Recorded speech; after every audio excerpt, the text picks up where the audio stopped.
Welcome to Super Fun Game Review Podcast Go, a look at modern and retro games with a dark sense of humor. Introducing your hosts, Steve. Well, I'm a wreck now. Harry. Put it in my mouth. Clark. That man had one testicle to hit home runs, goddammit. And Joe. This went off the rails very quickly. Let's start the show. Welcome back to another episode of Super Fun Game Review Podcast. Go! Tonight, we are venturing into Forbidden Lands. But first, a word from our sponsors. What? What? Excuse you. Oh, I'm sorry. Word from our sponsor. Oh, okay. Okay. Pluralize. Our sponsor, Deep Creek Glassworks. Making super.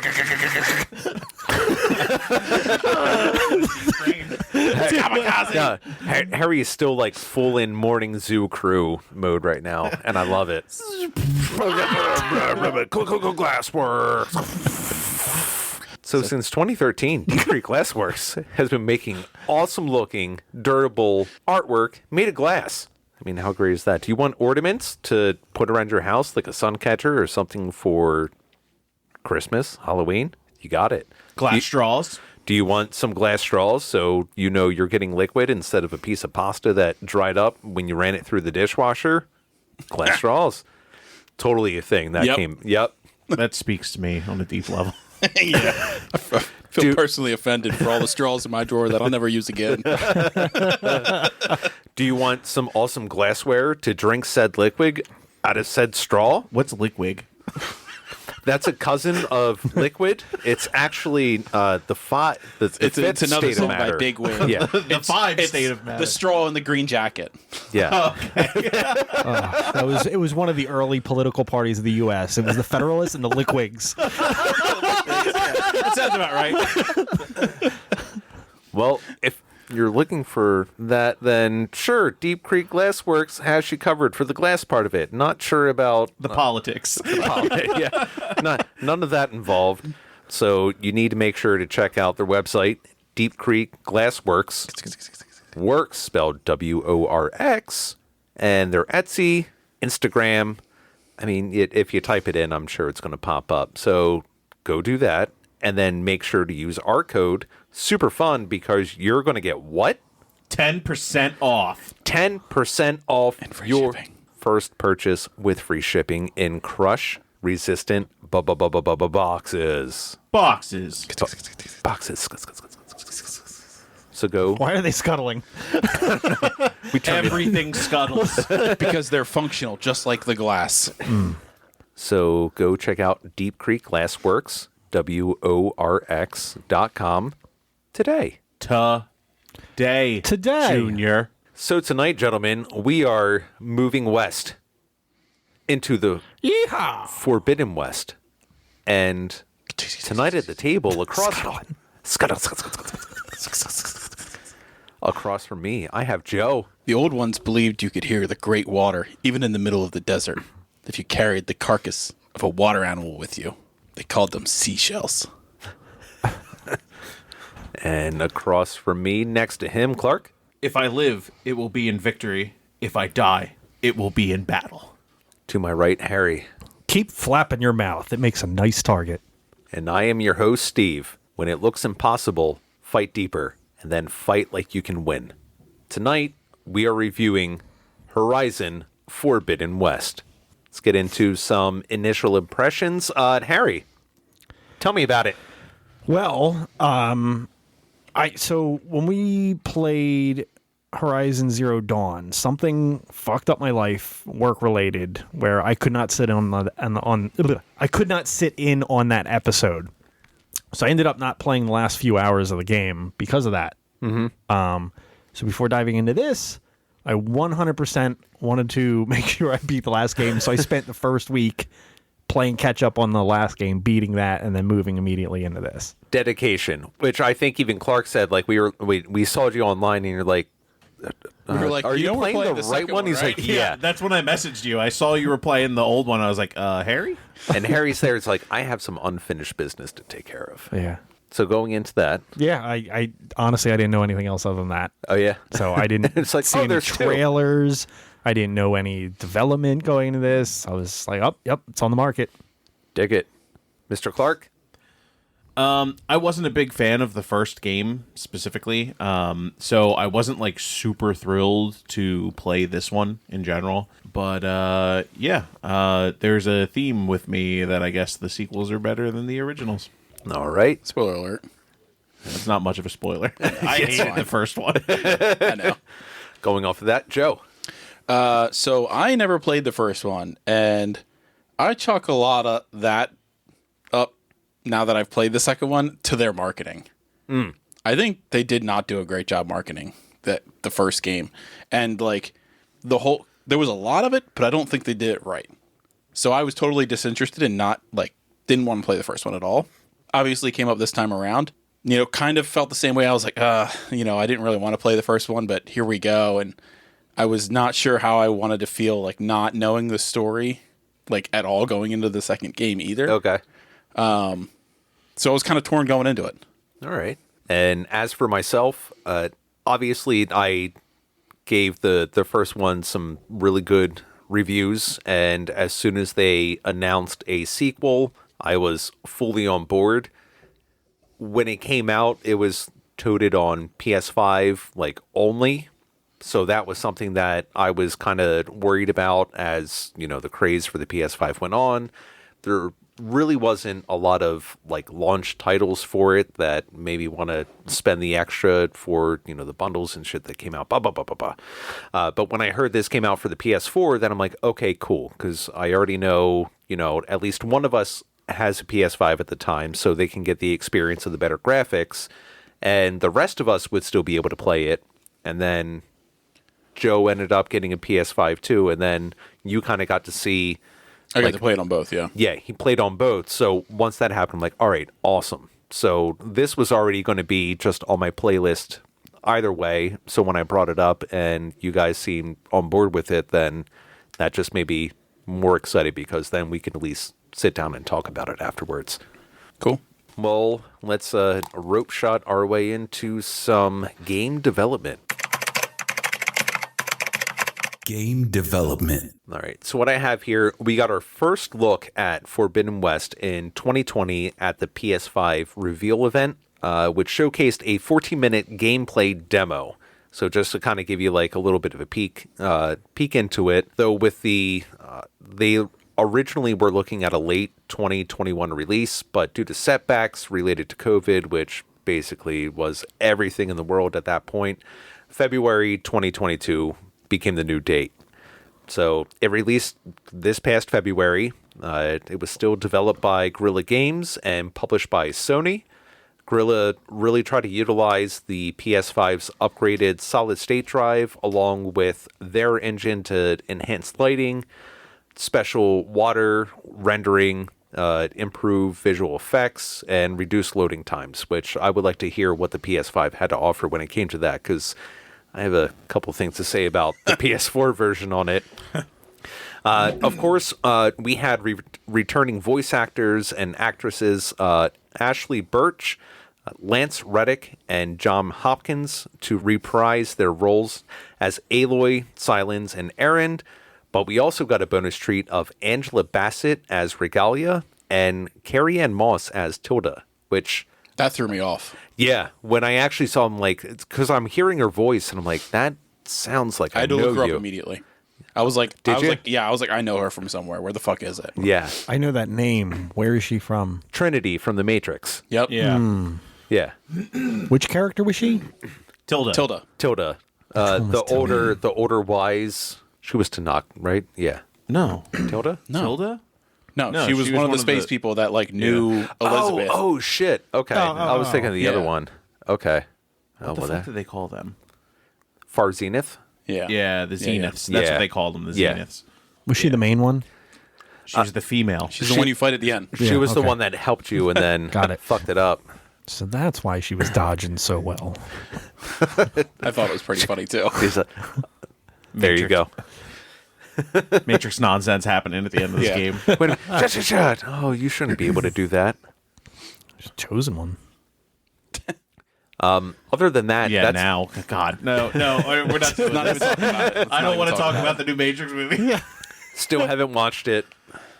Okay.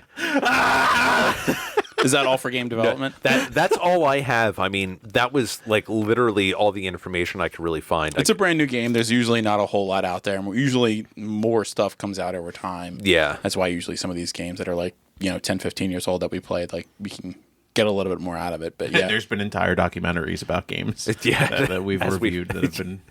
Yeah. that's true. It depends on their amount. Now, does anybody know anything? Like, is this going to be a continuing franchise, or had they planned it to be a trilogy? Or I think we should talk about that in story. Oh, okay. Go fuck yourself. I think with anything, at least just to address that now, they always kind of leave themselves a way to get into something else. Not necessarily like a third, like a trilogy, a definitive, but like, we're doing the next thing. yeah, it might be, here's some DLC. We died. Yeah, there's definitely going to be DLC for this. They confirmed it. The same with Zero Dawn. Mm-hmm. They had like a DLC that kind of bridged the two games together almost. Cool. I'm excited for that. Well, let's try to get a better scope on things, climb up a tall neck, and get into some story.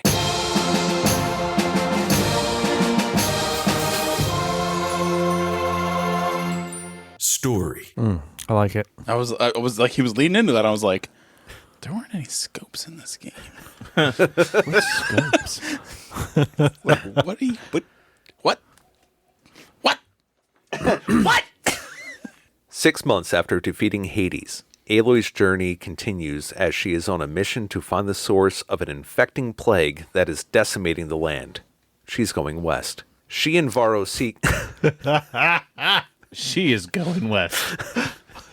It's like Fievel goes west. Yeah. the Wild West. She and Varro seek... Fucking chipmunks.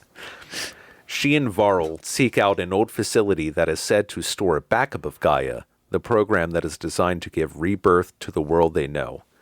To do this... What, Harry? What? He's like, Making I a don't think face. Fievel was a chipmunk. No, I'm pretty sure he was a mouse. Oh, Jesus Christ. Really?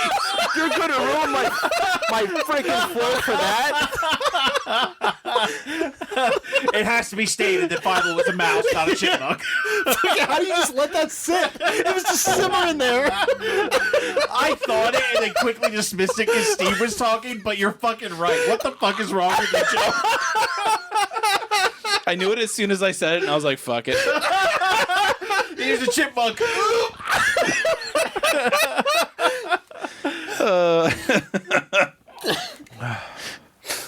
Sorry, that needed to happen there, Steve.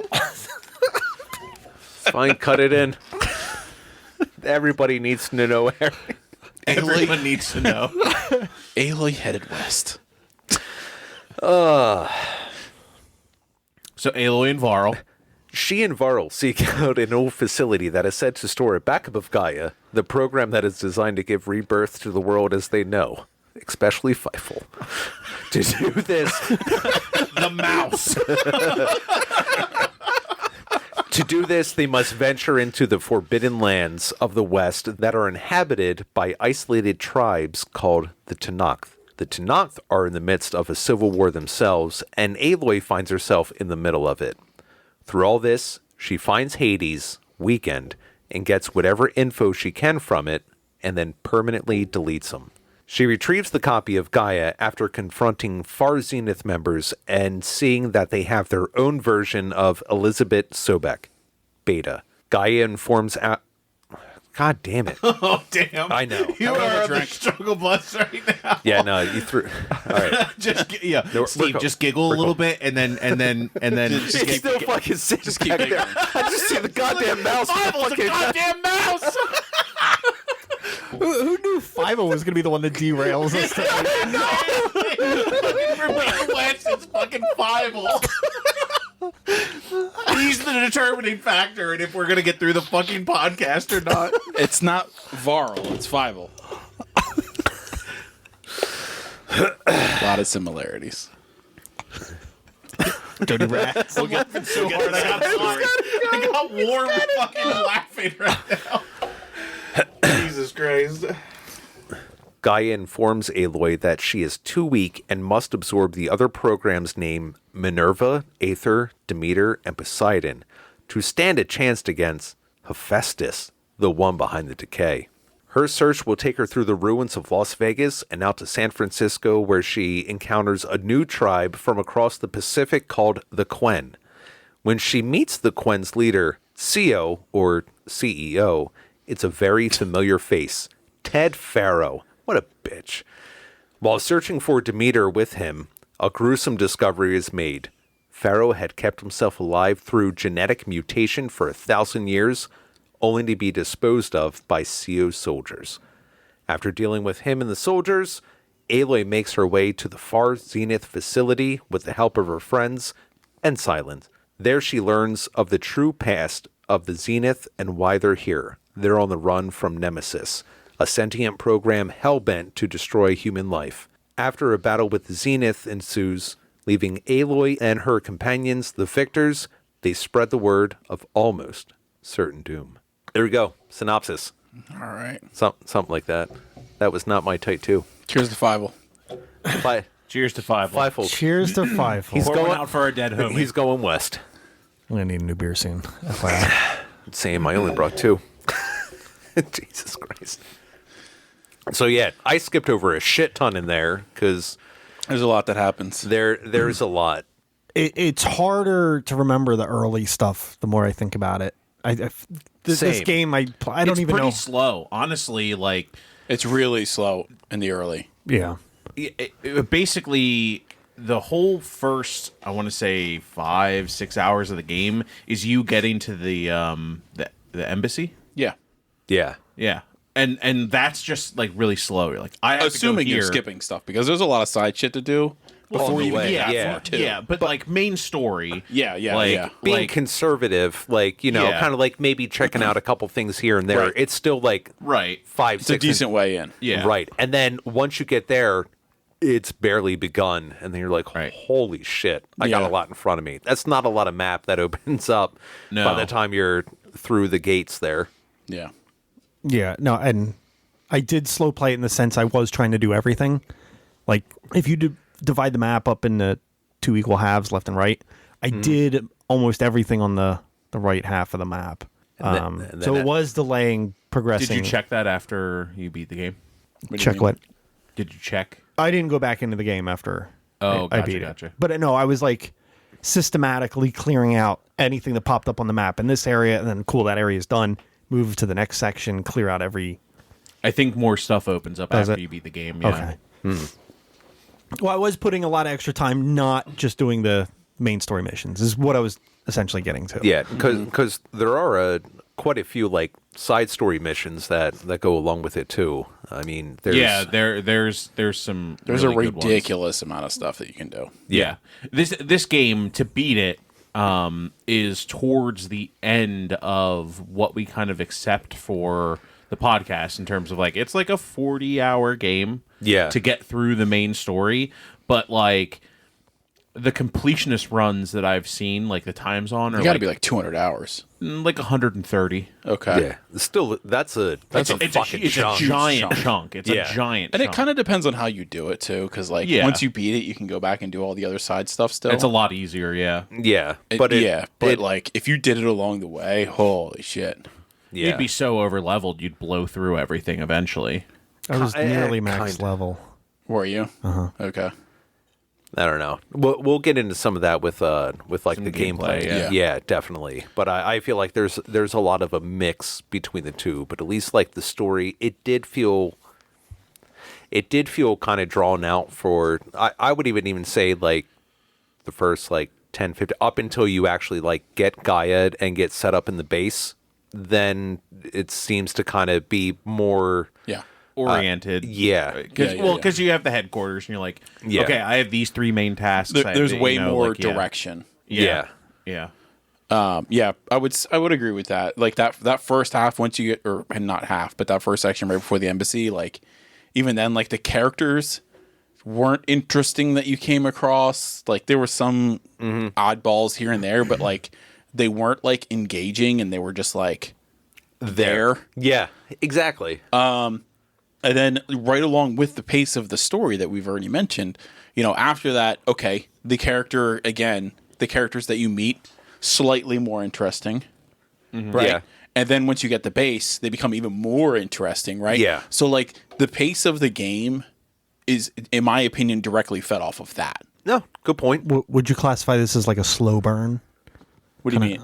I think the first half of the game. The first half slow is burn definitely a slow until burn. you get to the base. When you get to the base, I really feel like the game picks up. Not to say that it was bad or anything like that, but like, Right. it definitely has its moments of like, I wouldn't call it a crescendo because I don't think it crashes afterwards. I think it just like takes a while to get to the peak, and you know what I mean?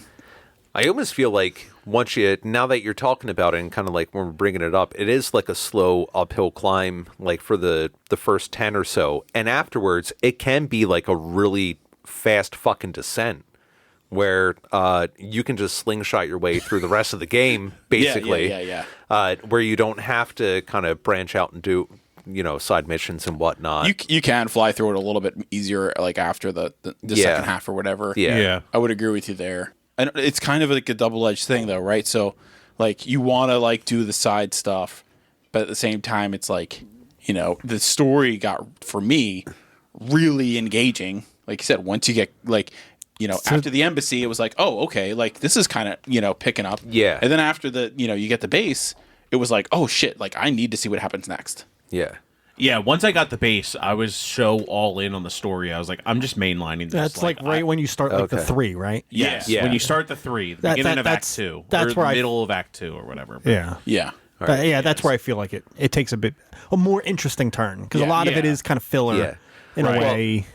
It's just all lead up to that point. And it's Yeah. a lot of lead up. It's a lot of Yeah. it's a lot of filler and build up to like the characters that you meet along the way. Yeah. I mean, you have like Varl and Erend. You already know those two. They're part of like your main group, like For going me, into the base. And that then, wasn't the case.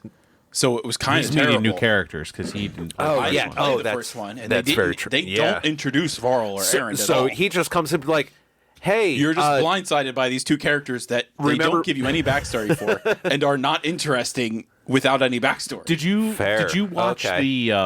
the catch up video right at the beginning? Like when the game started? Yeah, they have an yeah, option yeah. that you can do like the It's like previously on. yeah, in a way. kind of, like yeah. previously on Horizon Zero Dawn. Yeah, It's a sitcom. Yeah, yeah, laugh track and everything. oh, we defeated No, Hades." I did, but like still, you don't gain that connection. Oh yeah. especially with Aaron and Varl. That's what I'm yeah. referring to. Like, Well, if I had a connection to those two, I think the first half of the game would have been a little bit more interesting. I don't think NPCs were that interesting in the first game though, Joe. Okay, yeah. interesting. I don't think they were either. You're just saying they did a better job this time around. Yeah, you think? yeah. I'll be honest, as like a big fan of like Zero Dawn. Right. It's like when they reintroduced those characters, I'm like, oh yeah, they were there. Like it wasn't like okay. it wasn't like a standout because It wasn't like a holy shit. Yeah, no, it was just that's a familiar face. Yeah. Oh, the big interesting. Okay. character that was interesting in the first one was her father figure. I forget the guy's name. Rost. Yeah, Okay.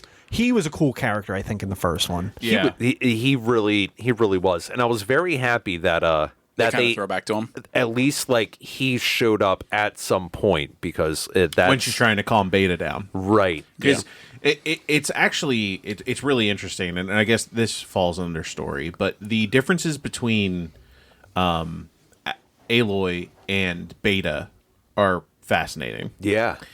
I feel like that's their mild commentary on like How it was and how it is now. kind of Yeah. because like Beta like grows up on all technology and is only getting information through tablets and technology and things like that. Super and she's Super anxious. removed. super removed, Yep. very anxious, very full of self-doubt, whereas Aloy is a doer. And she Yeah. is just like, she's like, I fucking survived. And like, this is me. Like, I am brave. I am strong. I need to save the fucking planet. Yeah, I'm trying to save the fucking world. You know, it's an interesting thing that they touched on that a bit because when I was in college, a big debate in like the science community was what is more important on somebody's development? Is it their genes or is it their environment? There's always been this battle, like which impacts a person's development Nature more. versus nurture. Yeah. Yeah. And they kind of touched on that a little bit, like because they had the same genes, but they even described like it was their upbringing that kind of altered like who they are Yeah. as people. Oh, yeah. So And it especially since they really highlighted like how different these two are, even though their genetic makeup is like basically exactly the same. Yeah. Yeah, they're clones. So yeah. That was really neat. And I do like, just to stay on that subject just for a second, I do like by the end we're like, oh well, we're sisters. It's like at least Yeah, Aloy I thought called that was Beta. neat. That was nice. When she stopped being like, oh, she's fucking a burden. yeah, it's like Yeah. oh, And, like, she was like, okay, no, like I recognize our differences. Like we can both contribute. It's just not the same. Yeah. And I accept that. maybe is that like as like because all of you have siblings and I don't, is that something where it's like, oh, there's something newer, you know, it's like, oh, I got to deal with you, and then by the end of it it's like, nah, we're okay. It was kind of the opposite for me, honestly. Yeah. It was interesting to see how they did the relationship between those two, and then it's like you still see where relationship wise, like Aloy is still like hell bent on fucking killing Silence. It's like she is just totally mad, like all the time at that dude. Do you blame her? No, All right. I mean, yeah, but she hates him almost to a fault, yeah, almost like A little bit. blindsided kind of thing. Yeah, and well, he uses that. He uses that to trick her several times, even in the fucking like. He's just like, oh, like I knew if I even just trickled it out there that I was still alive, Yeah. that you would fucking follow me, and that's really what you're doing in the It beginning worked. half of the game. Yeah. Up until you find Hades. You are just driving on, or you're just like going on her drive to catch and kill Silence. Yeah. You're not actually searching for Gaia. Like Gaia is like the secondary task at that point. Yeah. Yeah, she's like, I need to find Silence and fucking murder him. Yeah, and then it becomes Silence who? Like he's just like it's not mentioned, or it's really he's not referred to like too much the weapon, the whole deal with him building the weapon to take down the far zeniths. Yeah, But there's she almost used him, nothing until the end, though. Yeah, she Yeah. kind of used him as an ally until you like recruit him for the headquarters, and then he's like, and then there's just nothing about it. Right. She's like, I guess just enemy of it. My enemy is my He's, friend. yeah, Yeah, he's, basically. he's I think another they say person. that at one point too. Probably. I think Katalo Yeah, says that to her that does- when Yeah. she's like confined. So I want to talk about Katalo a little bit, specifically just like his relationship with Aloy. Yeah. That whole dynamic with them was really awesome, and like, so I mainlined the rest of the game, except for I did all of his side missions. Yeah. And did anyone else do all of his side missions? I did the one where you get his arm back. Yeah, That's I did that's his main. Yeah. That's his like main quest. Because I liked him so much, I was like, I need to get his arm back. He was Yeah. the only. He was Yeah. the only. They called them personal quests. Okay. He was the only one person I did. Yeah, he was the only one I did too. Yeah. Same. Fuck the rest of them. I don't give a Now, shit. Yeah. like, I think they looked at what makes the whole like, okay, cast and crew, like what makes that successful in terms of like what makes like lasting bonds, what makes an NPC stand out and stuff like that. And they looked at the Mass Effect 2 model of like doing all of the side missions to get people to perform better.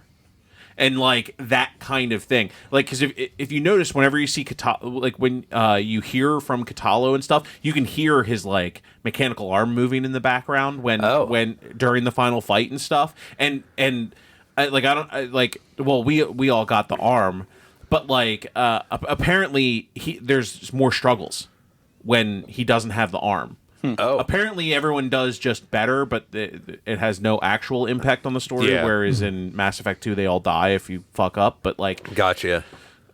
it's really interesting to me that they decided to go that route of having like the personal quests and like really all of the dialogue options that get unlocked as you're doing those with the different characters. Like I thought Katalo was like fascinating. He was a good character. He was. Yeah. He was. Yeah. He was an amazing character, and like He's one of the only Tanakh that like isn't killed when he loses his arm because he had to prove himself that he could still fight and still do all of the different things. You're climbing up the side of the mountain with him, and Yeah, he's and he's just like, I got yeah, nope, this. I got this. It's like, Boop. what? Like, yeah, it's just fucking nuts. Like, you want to talk about like a character that I think like rivals the same drive to survive and like will to fight and bravery as Aloy in the game, and it's Katalo.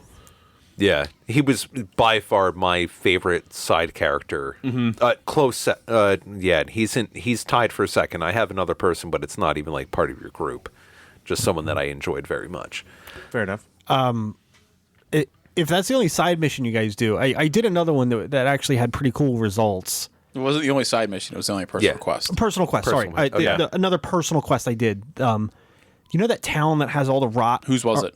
around it? With the white and green face paint with the seeds. The Utaro? Varl's The girl. Utaru. Yeah. Zo. I did Zo, hers yeah. where you got to seek out the ancient.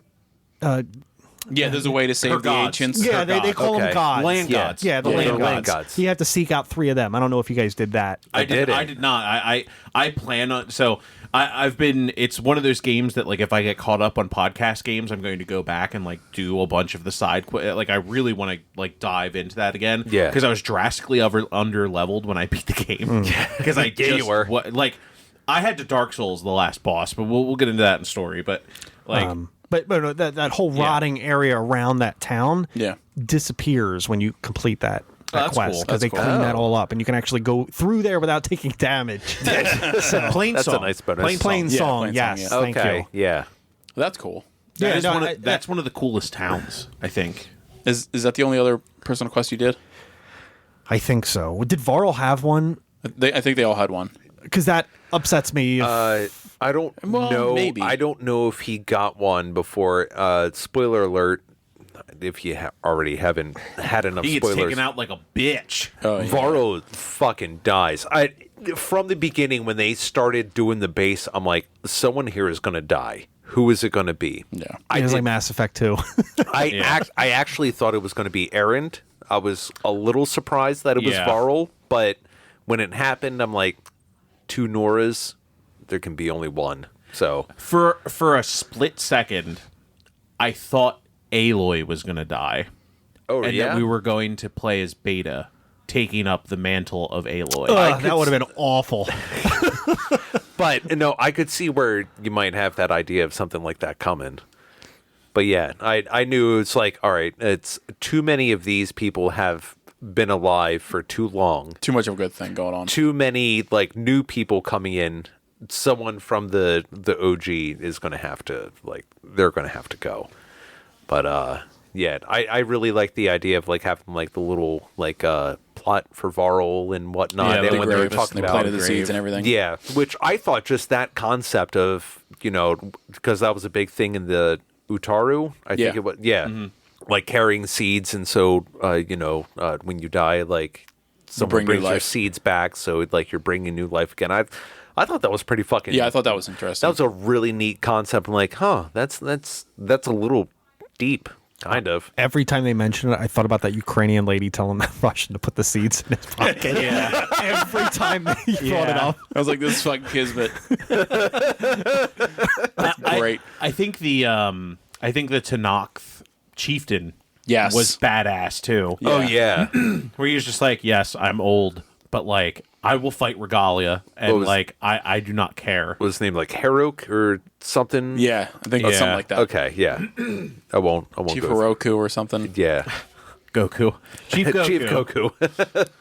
But no, he was pretty cool. I really like the interactions that kind of like played out between like the majority of it, where each one would present Aloy, and like they all knew it was like, oh, you're the savior of Meridian, and you're the hero, and then the others are like, oh, it's the red-haired one, the hair of fire, or whatever the fuck they Yeah. called her.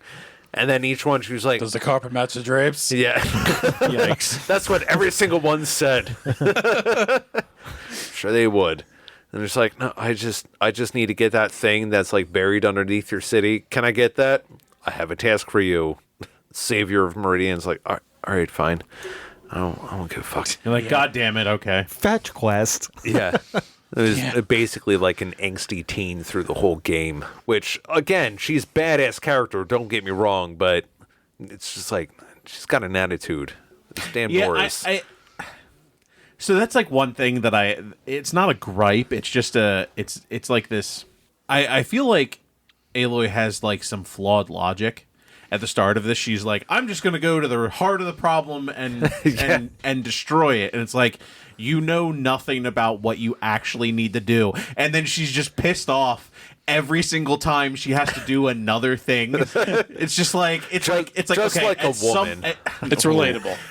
It's relatable. Yeah, it's just like, it's relatable. But like also at some point, you just have to accept like, okay, this is what I need to do. Let's just move on. And I just didn't get that acceptance from her ever. Yeah. She was just like, God Sometimes. damn it. I just need to do another fucking thing. All right, fine, I'll do it. We'll do it live. God, now I gotta get 3 different fucking programs. 3 different fucking sub-functions. Another one? Another one. God. Can I throw out a gripe? Yeah, sure. Is it story related? Yeah, absolutely. All right. The I'm not concerned how excited you said. Absolutely, it's that the male lookalike of the hacker in the past or whatnot. Ted Farrow. Ted Farrow. Yeah, the CEO. I don't know if any of that needed to be written into this game. Yeah. The past stuff, like all the flashbacks or the flash forward, it just seemed pointless. Actually, it kind of taints the story in a way. I thought it was dumb to the point where it took away from the quality of the story. What do you mean flash forward? Well, like the future day when you go into the cavern and he finds the mystical beast and then there's infighting and he commits suicide by walking into it because he thinks he's the chosen one and, oh, here, wear these robes I demanded of you. Like that whole section of the game, it was fucking stupid. So fucking stupid. I agree that it was really dumb. I think that's also the darkest part of the game. Yeah, to me, that part of the game was actually like, it was kind of interesting because like having no recall back to the first game, like it just showed and reinforced how much of a fucking psychopath Ted Farrow was. Yes, which I'm so glad you said that because it just shows like in the old game, it basically showed him as like a fucking narcissist. It's like, it's about me. I got this. I'm number one. The one who does the science, she just does things. I'm here. So, but the whole like quest for immortality, and then he's like this giant fucking like amorphous blob inside the tomb. I think that's really interesting. Supposedly, I wanted to see. Yeah, I wanted to see it too, but I mean, It's pretty the much fucking that baby from Village. That's pretty what I much was that, expecting. That one scan that she does confirms that he is still alive and in the tomb, and he's just this giant fucking amoebus thing. I just wanted to see. I think probably because like the most recent game playing like Village. Like, if it wasn't a teen-rated game, we might have. That's another gripe that I have is like there's no fucking blood in this game, and it's a very combat-heavy. Oh yeah, game. You kill a lot of people. It You says kill a lot of people. Not a whole lot of just like splatter going out there. But I at least wanted to see, like, I'm sitting there at the screen looking at it. It's like, do I get to see it?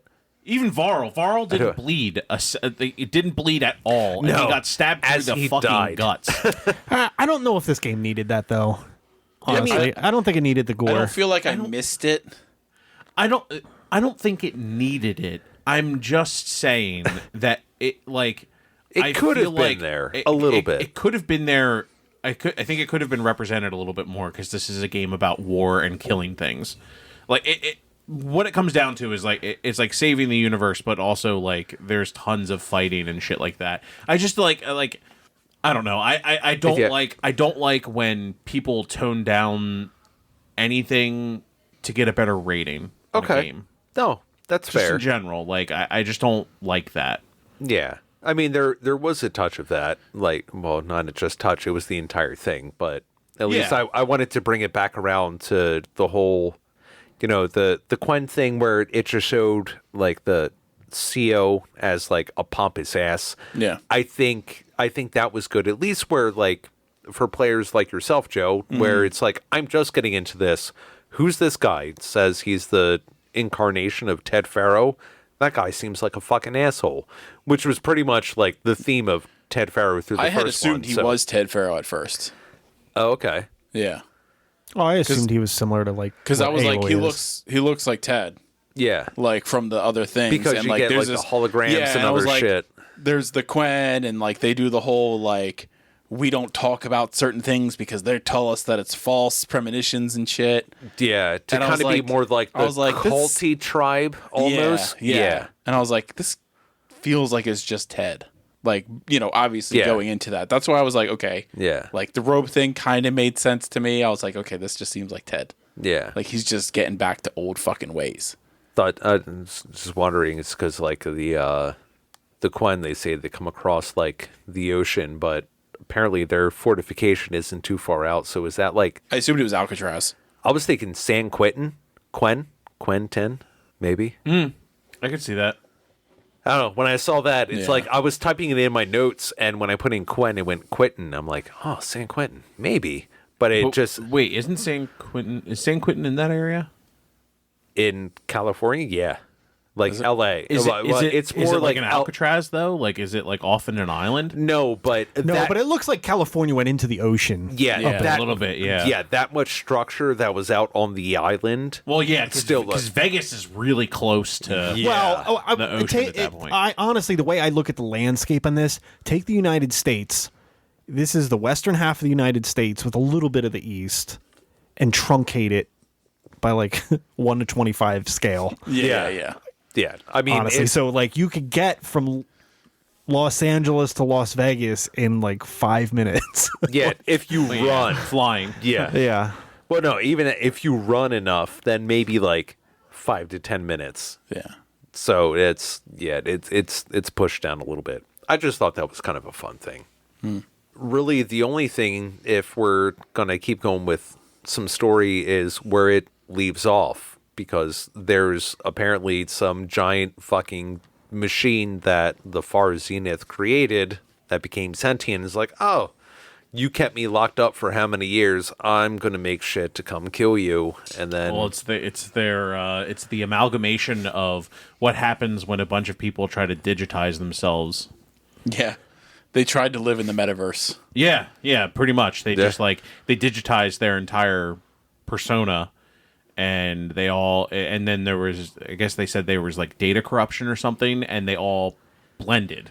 And then they became this amalgamous fucking thing called Nemesis, and they started trying to. They're like, Stars. yeah.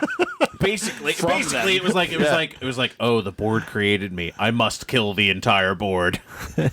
Kill all the Far Zeniths. Oh man.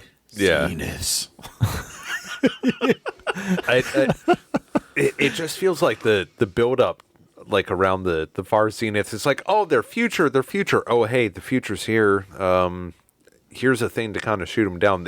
Even though they ended up being like the main enemy of the end of the game, kind of, it still feels like they were just kind of like trickled on you a little bit. I felt like you dealt with a lot more like Tanakh than like all the shit going on in between, rather than like the Far Zenith themselves are really getting in. Yeah, and who the fuck were the 12 other people that you just mowed down in a fucking field? So that's what I was gonna say. Like I thought. Yeah, there was a bunch of them, right? I thought Yeah. the Zeniths were only like the 5 or 6 people with Right. Beta. Yeah. and then all of a sudden there's like 100 of them, and you're like, what the fuck's happening? Yeah. Like, where did all the fuck these people come from? And they all have this fucking amazing tech. Like, really? Like, really? I can understand like the higher ups having that kind of tech, but like everyone, I mean, they had just like don't- 1,000 years. Yeah, but okay. Yeah, they spent most of that It's- time I'm not saying traveling it's to the not other. wrong, but like, it's weird. But knowing how they are with like their whole like power struggle and stuff, do you really think that they would spread that kind of technology to all of their people? right. That's fair.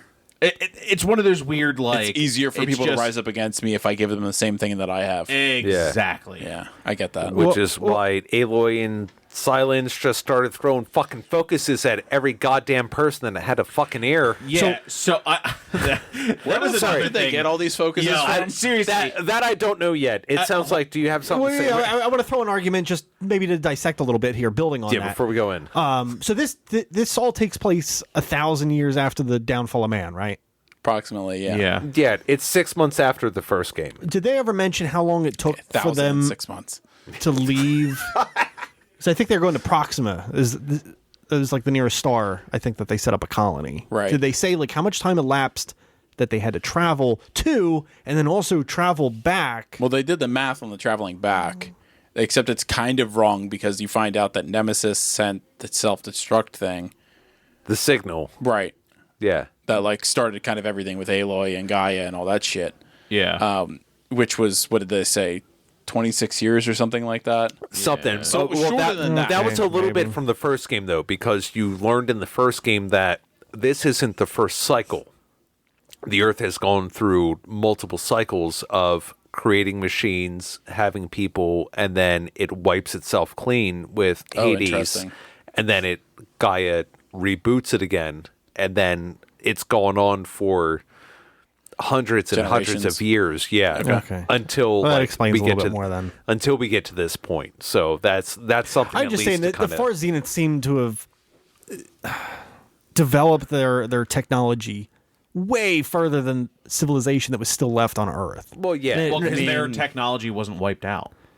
They were on a star cruiser heading towards another fucking planet. Yeah, And that's they why I found was other trying to figure things. out like the math of travel, because like they're not developing anything because they don't have anything that they could have done on the I travel. think they said would it have was had to. supposed to be like 100 light years on the way out. That's why they were like, how can they get back from there in like Right. this 26 years or So whatever? some shit happened out depend- there. I don't So know they if it was clearly figured out a way to travel way faster.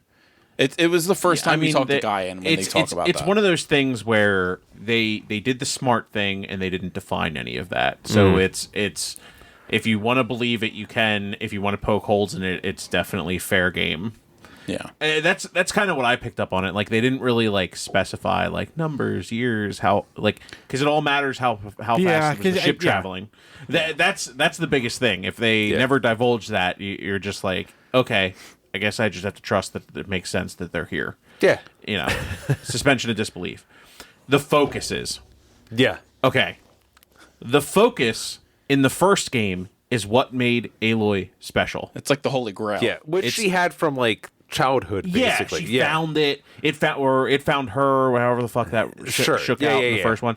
But like, then all of a sudden, she's just like, I have like 150 here's my of them. purse full of them. Yeah. Well, yeah. Oh, here fuck, you I take broke this. this one's bugged. damn it. Yeah. Oh, this one's hacked. Just throw it on the ground. Smash it. Like Right. Like Well, she cherished it so much in the first one. She's like, this is what allows me to see, and like this is what allows me to like see all this other shit. And then she's just like, oh god, it's hacked, and just like throws it on the Fucking ground, Oprah, smashes Oprah it. Winfrey, that shit. Yeah, You get get a a focus. focus. Yeah, you Everybody get a gets a focus. Everyone focus. gets a focus. well, I mean, it's when towards the end of the last game when her and Silence like start finding these facilities and whatnot, that's where they start getting access to the technology. I'm just more kind of thinking where out of like the entire Nora tribe or all the people that, hey, you can see everything, let's do the best we can for our community and whatnot. She just looks at Varl and it's like, here, this is for you. That's it. Nobody else.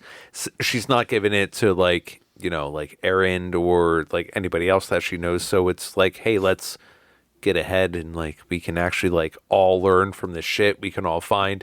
It's like two people in her life that actually have a focus. And then it still And comes then it's in. everybody at the end. And then it's like, oh, okay, you're part of my group.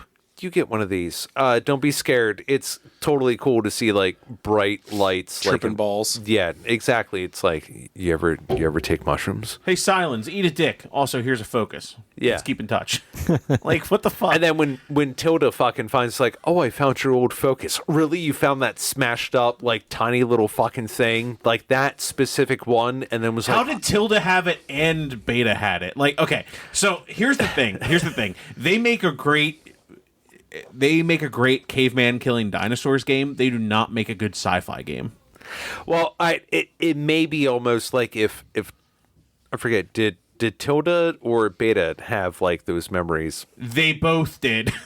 Well, they both had it. Well, actually, that may feed into some story because Tilda was the one who was being nice to Beta and like sharing these things. So maybe it's like, here's more shit because Tilda's just there like on the inside fucking shit up. Nurturing her in her house Yeah, and shit. Exactly. Could have shared those memories with So her. it could have. I mean, it's not saying that's part of the story, but that could be where you're saying it was like, we're just going to leave fucking everything open to interpretation. So do you interpret? Well, so here's my problem with that.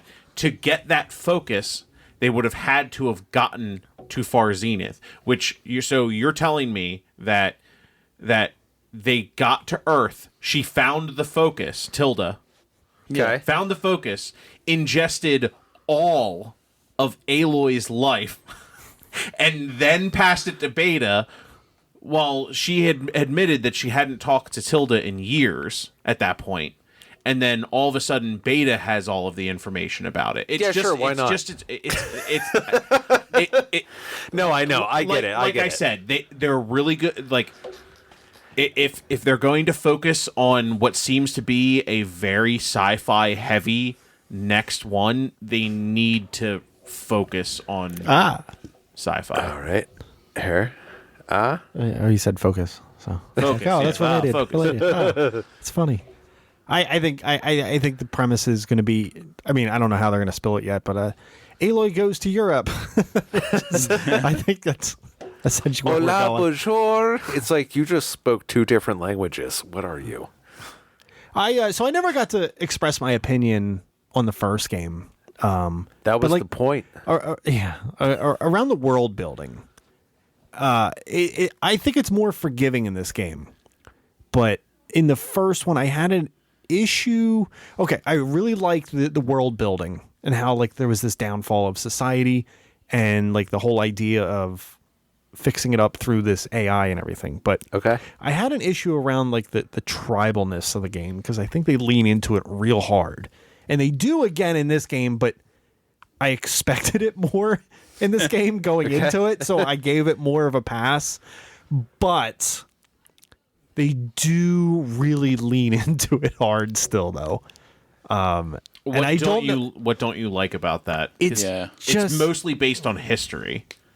I mean, People used to live in clans and tribes and stuff. no. like that. I don't So- know. It's just I don't know if I love the aesthetic all the time, Okay. and I know that could be a graphical thing as well. It just Oh, so wait, you just don't like that they all look like they're in tribes? you don't they like don't look like they're from fucking. It's just weird seeing this tribal thing and like having this futuristic thing. It's just a huge like That's it's a the game, though. I know, I get, I know. It just Harry doesn't like the aesthetic of the game. what I'm getting from this The is machines and the ancient people. It doesn't make any sense. what I'm really getting from this is that Harry doesn't like the fact that people look different from each other. So they should Why all are look these the Indians same. trying to kill these Terminator dinosaurs? I don't fucking get it. These people I put, don't like it one bit. That they put paint on their face and I don't like it. confused. I don't know. I don't know. Well, I mean, I don't know. I think all I you just don't like the aesthetic of the game, all you really know which is is fine. That's look, Yeah. look. That is totally valid to not like the aesthetic. Like sometimes it is kind of up its own ass with some of its design. So 100%. I will kind of agree with Harry, and that goes back to one of my initial impressions of how I don't think they marketed this game very well, because in like a lot of the trailers, not the second one specifically, because quite honestly, I didn't really look at a whole lot of stuff for it, but the first game to kind of get into the new IP, right? It wasn't really like explained like at all how any of this happened. So you're just like, okay, tribal people, mechs. How does this fit together? It seems very conflicting. That's honestly what made me not interested in this series at all. So I kind of get it, right? Thank you. knowing the story though, and how it all kind of plays out in the background, it's a pass. Like I get it. Okay, it makes sense now, but none of that was explained. So I was like, this doesn't look very interesting to me. Like it's a very clash of like, I don't know. I get it. Yeah, that's fair. That's fair. I'll be honest, we could be here all fucking night because we're still in story, but I think we need to go jump off a goddamn cliff, throw up our shield wing, and float on in to some gameplay. Gameplay. I was pretty okay with the gameplay for the most part, except for one aspect.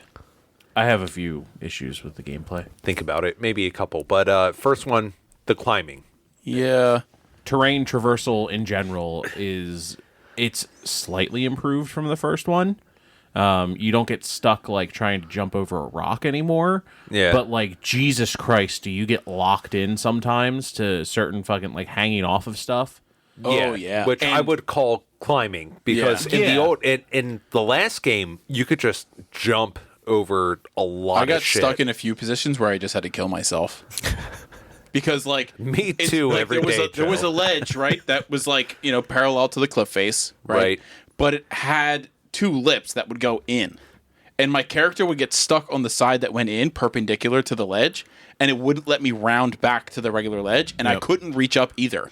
I was literally stuck with both hands over top of each other on that lip, and I couldn't move at all. Yeah. And is that when you were playing through PS4 or PS5? PS5. Oh, okay. Yeah. It's prevalent on the PS5 too. Okay. I didn't imagine it would.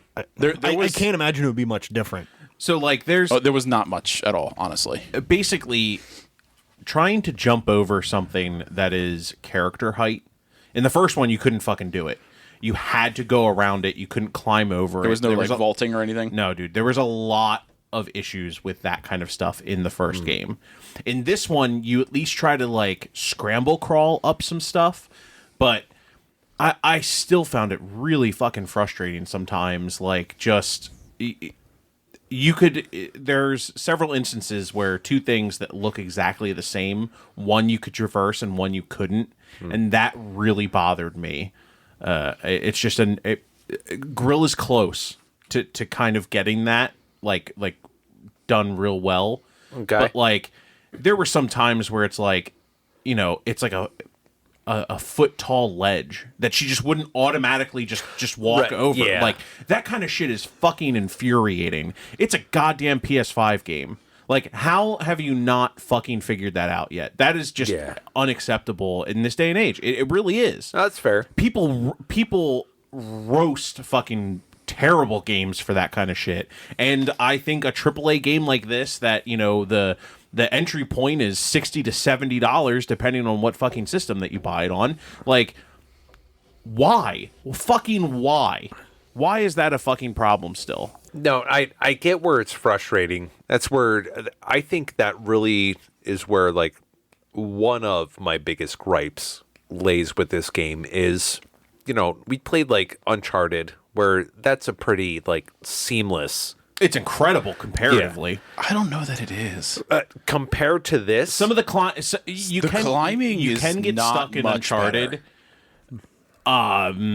I would say Uncharted's climbing system is much more advanced. I think more so what it really lies, because you can, even with this game, you can hit your focus, you can see the path that you can go. Yeah. But when you hit that, that's not necessarily the path that, even hitting like the stick in that direction, it's really going to go. I found myself, at least because, I played on PS4, so take that It's the same. as you It's the will. same.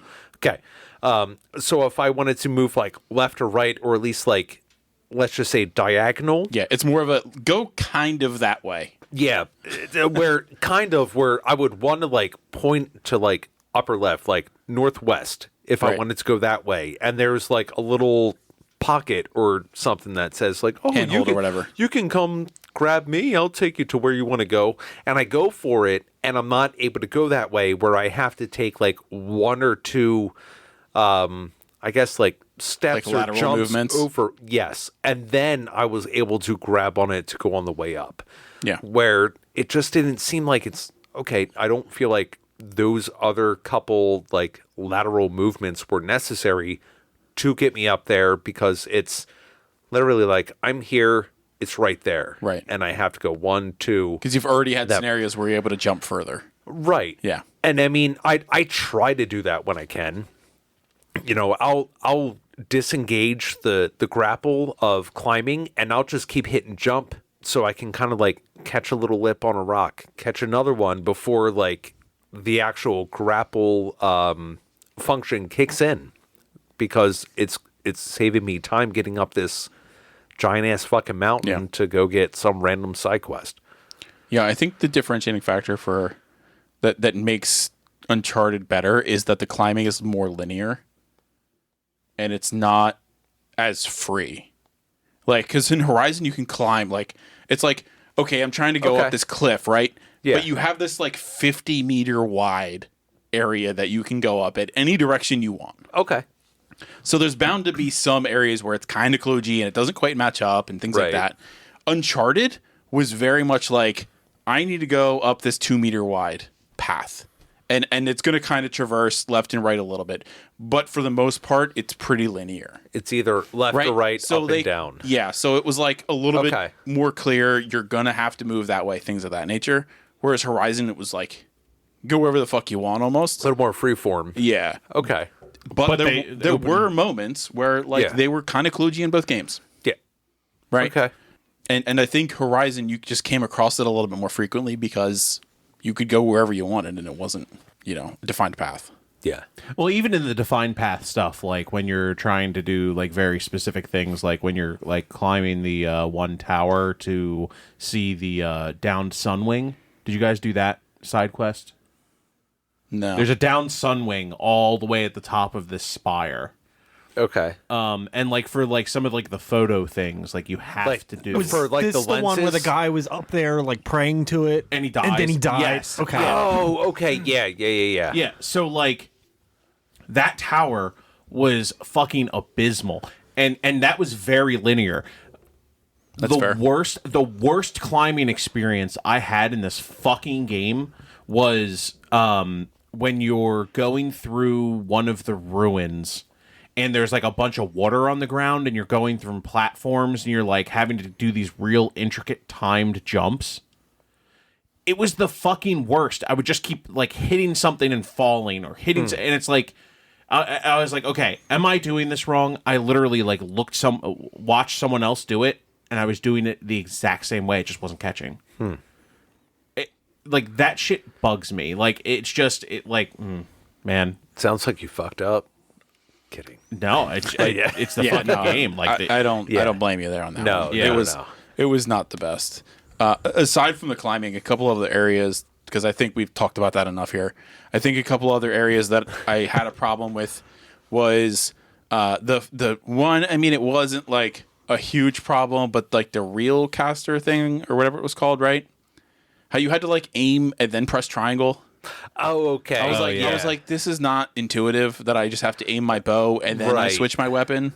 It was very weird to me. Which weapon was this? The one where you would pull grates and shit like that. Oh God! Yeah, so one of the key casters. items. Yeah.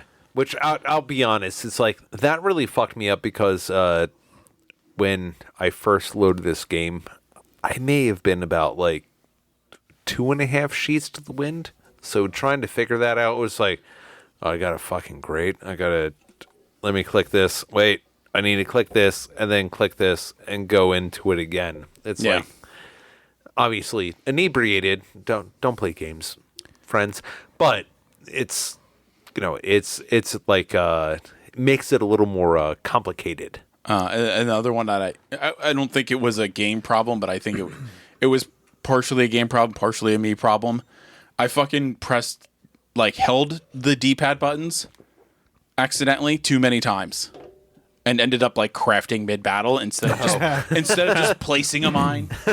Shit like that. Yeah. I fucked it up so many times. I'm just like, God damn it. Yeah. I don't.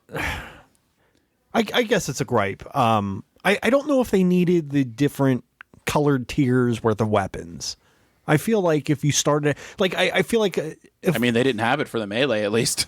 Well, yeah, Yeah. but like, do they need the green and the blue? Like, let's just have the purple tier, and then by leveling it up is what you're increasing it. Not because the green and blue are obsolete in this game. Why sink any kind of resources into them because within a few hours you're just going to get to purple. You I mean, may. if you progress the story, because if you don't progress Yeah. the story, you don't get those blue No, items. I understand, Yeah. but like, Like there's if you're already- doing the hunting grounds early on and you know all the side shit, like Right. you're sitting with a green weapon for like 20 hours.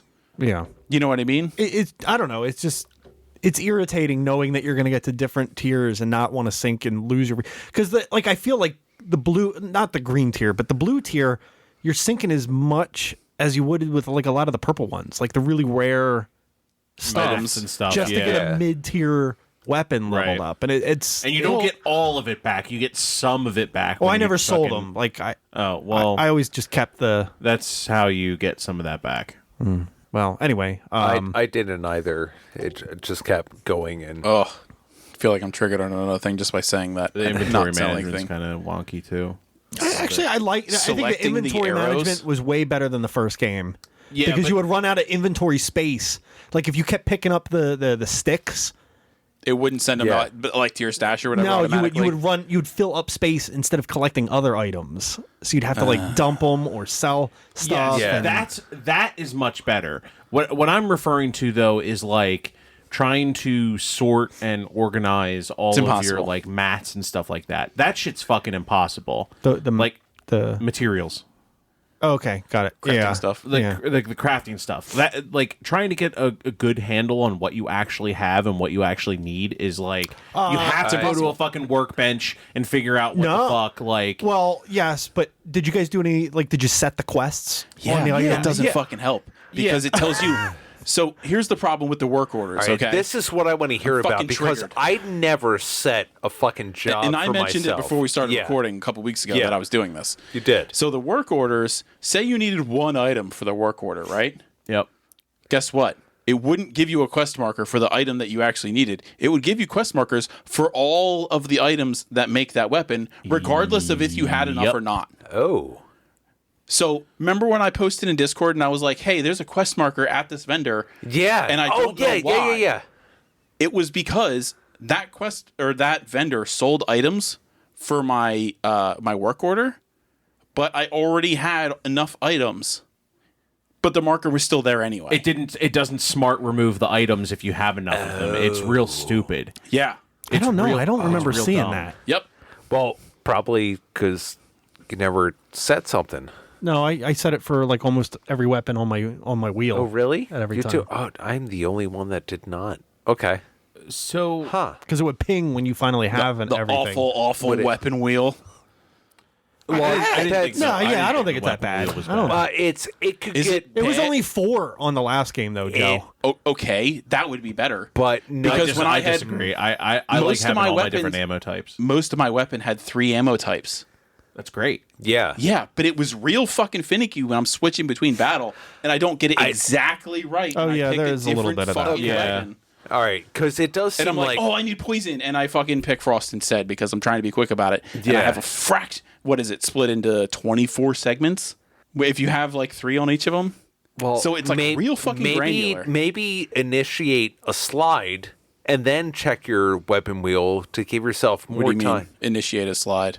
Because that sometimes if you Slide go on to the the ground. slide, it'll slow time mean, I'm down. familiar Here goes with Steve's sliding on normal. the You're not ground. playing the game right, so that's why you fucked up. Yeah. So Yeah, no, that's it. I didn't- Okay, so you're saying slide, pull the weapon wheel to slow time, and then No, slide. no, it's just change it in the settings. Slow it down to maximum amount of time when you pause. Is that Okay. a setting? Yeah, you could change how slow things go when you go into the wheel. Yeah. I didn't notice that at all. Oh, I set that to I- maximum Oh, slowdown. I had mine normal, and I really didn't find it to be. I did too not know problematic. that was a thing. I was just trying to bust your balls, and apparently I just learned something completely Interesting. new. Oh no, right now. that's a trope of yours. So What's that, Harry? No, what's my trope? Oh, you serious? Yeah. along with that, Where you kind of explain to people why they He's fucked up fucking because they mansplaining. didn't. Yeah. yeah. Well, I mean, kinda. he fucked up. So where am I wrong, Harry? Well, you're telling Joe he didn't play the game correctly. Like he. so what I Okay. think they Okay, could have really Beta. done to make this a lot better. Like how far are we going with this? Oh my god, it's real! I was just fucking Explain it to him again. yeah. Explain it to him again, Harry. So I wish I could have hid ammo types for specific weapons. Because I had some weapons that had like, a bunch of weapons had 3 ammo types, right? But if I have 2 poisons, guess what? I'm not using both of them, right? Let me hide one, and then it opens up that weapon to only showing 2, which gives me a wider selection range to quick swap to it. You'd rather go through more menus in the menu that you think is complicated? What are you talking about? I didn't say the menu was complicated. You're saying you struggled with the weapon wheel because there were too many choices, but you'd rather go into the weapon wheel and then go into... I would say go into the inventory and click, don't show this ammo type. That's an option? No. I'm saying if it was, it would be nice because I don't need poison on 2 different bows. Yeah, that's... If they're the same arrow type, like sometimes it's advanced and sometimes it's not advanced ammo, okay, fine. But like, if they're both advanced, why would I need them both? Well, no. Let me explain. So, why would you equip 2 items with the same element type? Because the other 2 ammo types on them are different. I know. I was Right? busting your balls. I don't know. Like, I found myself a lot of the time using like Fuck you, bitch. Poison spears and poison arrows. I didn't melee or use the spear at all. No, the javelins. Wait, Nope. you didn't use the javelins? They were fucking awesome. I used them early because I fine. got one, but like Oh, yeah, the explosive ones were like... Yeah. Wait, did you just have like 8 bows then? yeah. Jesus. Oh my god. that's your mistake, Yeah, man. no wonder it was so fucking complicated for you. Jesus Christ, Joe man. didn't play the first one, and actually, I think this may be a little bit where I didn't come across them nearly as much either. To be fair, like I came across the trap mines. I could see but the where spears I didn't come. like I maybe came across like 2 the whole game. Like, I when think you get, there's like, really only 5 in the game. like when you It's- get like it's the a small crossbow or one of the other ones where it's like, okay, this is just yeah, here. there's different bow types, but I didn't Yeah, fuck where around with the it's- javelin. Well, there was like the hunter, the sharp shot, the warrior. Yeah, I used all of those. Did you use any of the other weapons? Like the trip caster is a good one. I I used don't like it- Tripcaster. I used It's it not my early. play style. Okay. I'm not a trap player at all in this game. Yeah, not. I don't do the mine traps, but I do like the wired ones. I was the opposite. Because especially if you unlock the one thing where you don't even have to lay each one separately, it's just like one, and they're both set up. I'll be honest, the first game I did a lot of like trip casters and some traps and whatnot. Same. This played through with Forbidden West was basically just bow, I Just only a play bow. ranged. Okay, so which is tough. Ranged and mine. that it's mine. I didn't even have mines. I just mean, put it's just- them in. bow is it's fine. a tough run through had with to, that. I had to switch to just bow.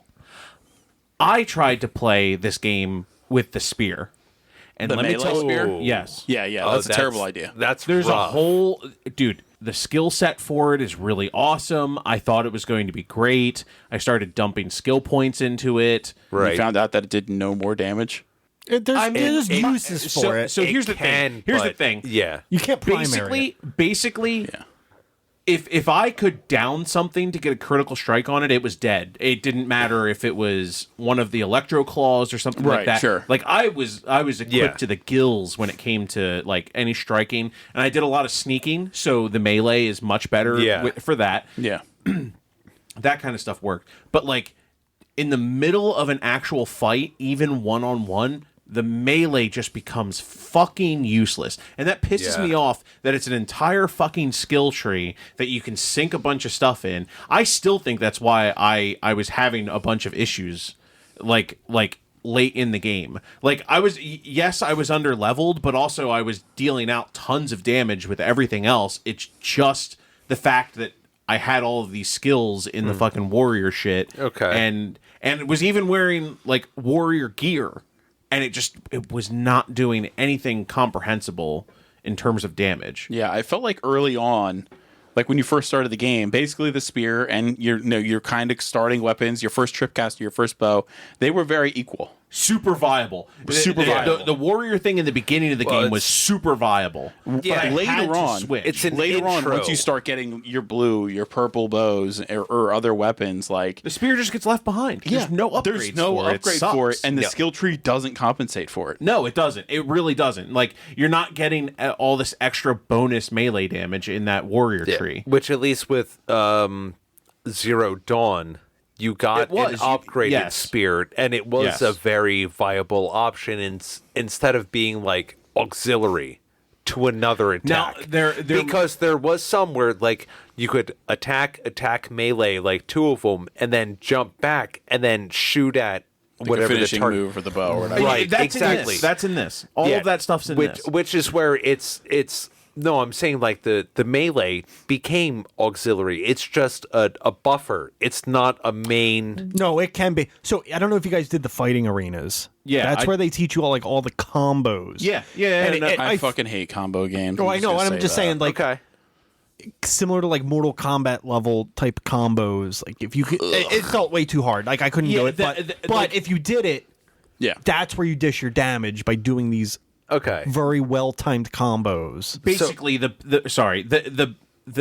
best like melee build that you can do in this game is essentially you charge up your spear and then you unleash it with like a really strong attack. Right. But I'm telling you, even at end game with me pretty much trying to make melee work the entire time, it doesn't do comparable damage to like Okay. hitting something because there's no way to attach an element to it. That's Yeah. the biggest problem. All of the other weapons have a way to give you some sort of advantage or edge against your opponent, except for melee. There's no coils for the spear.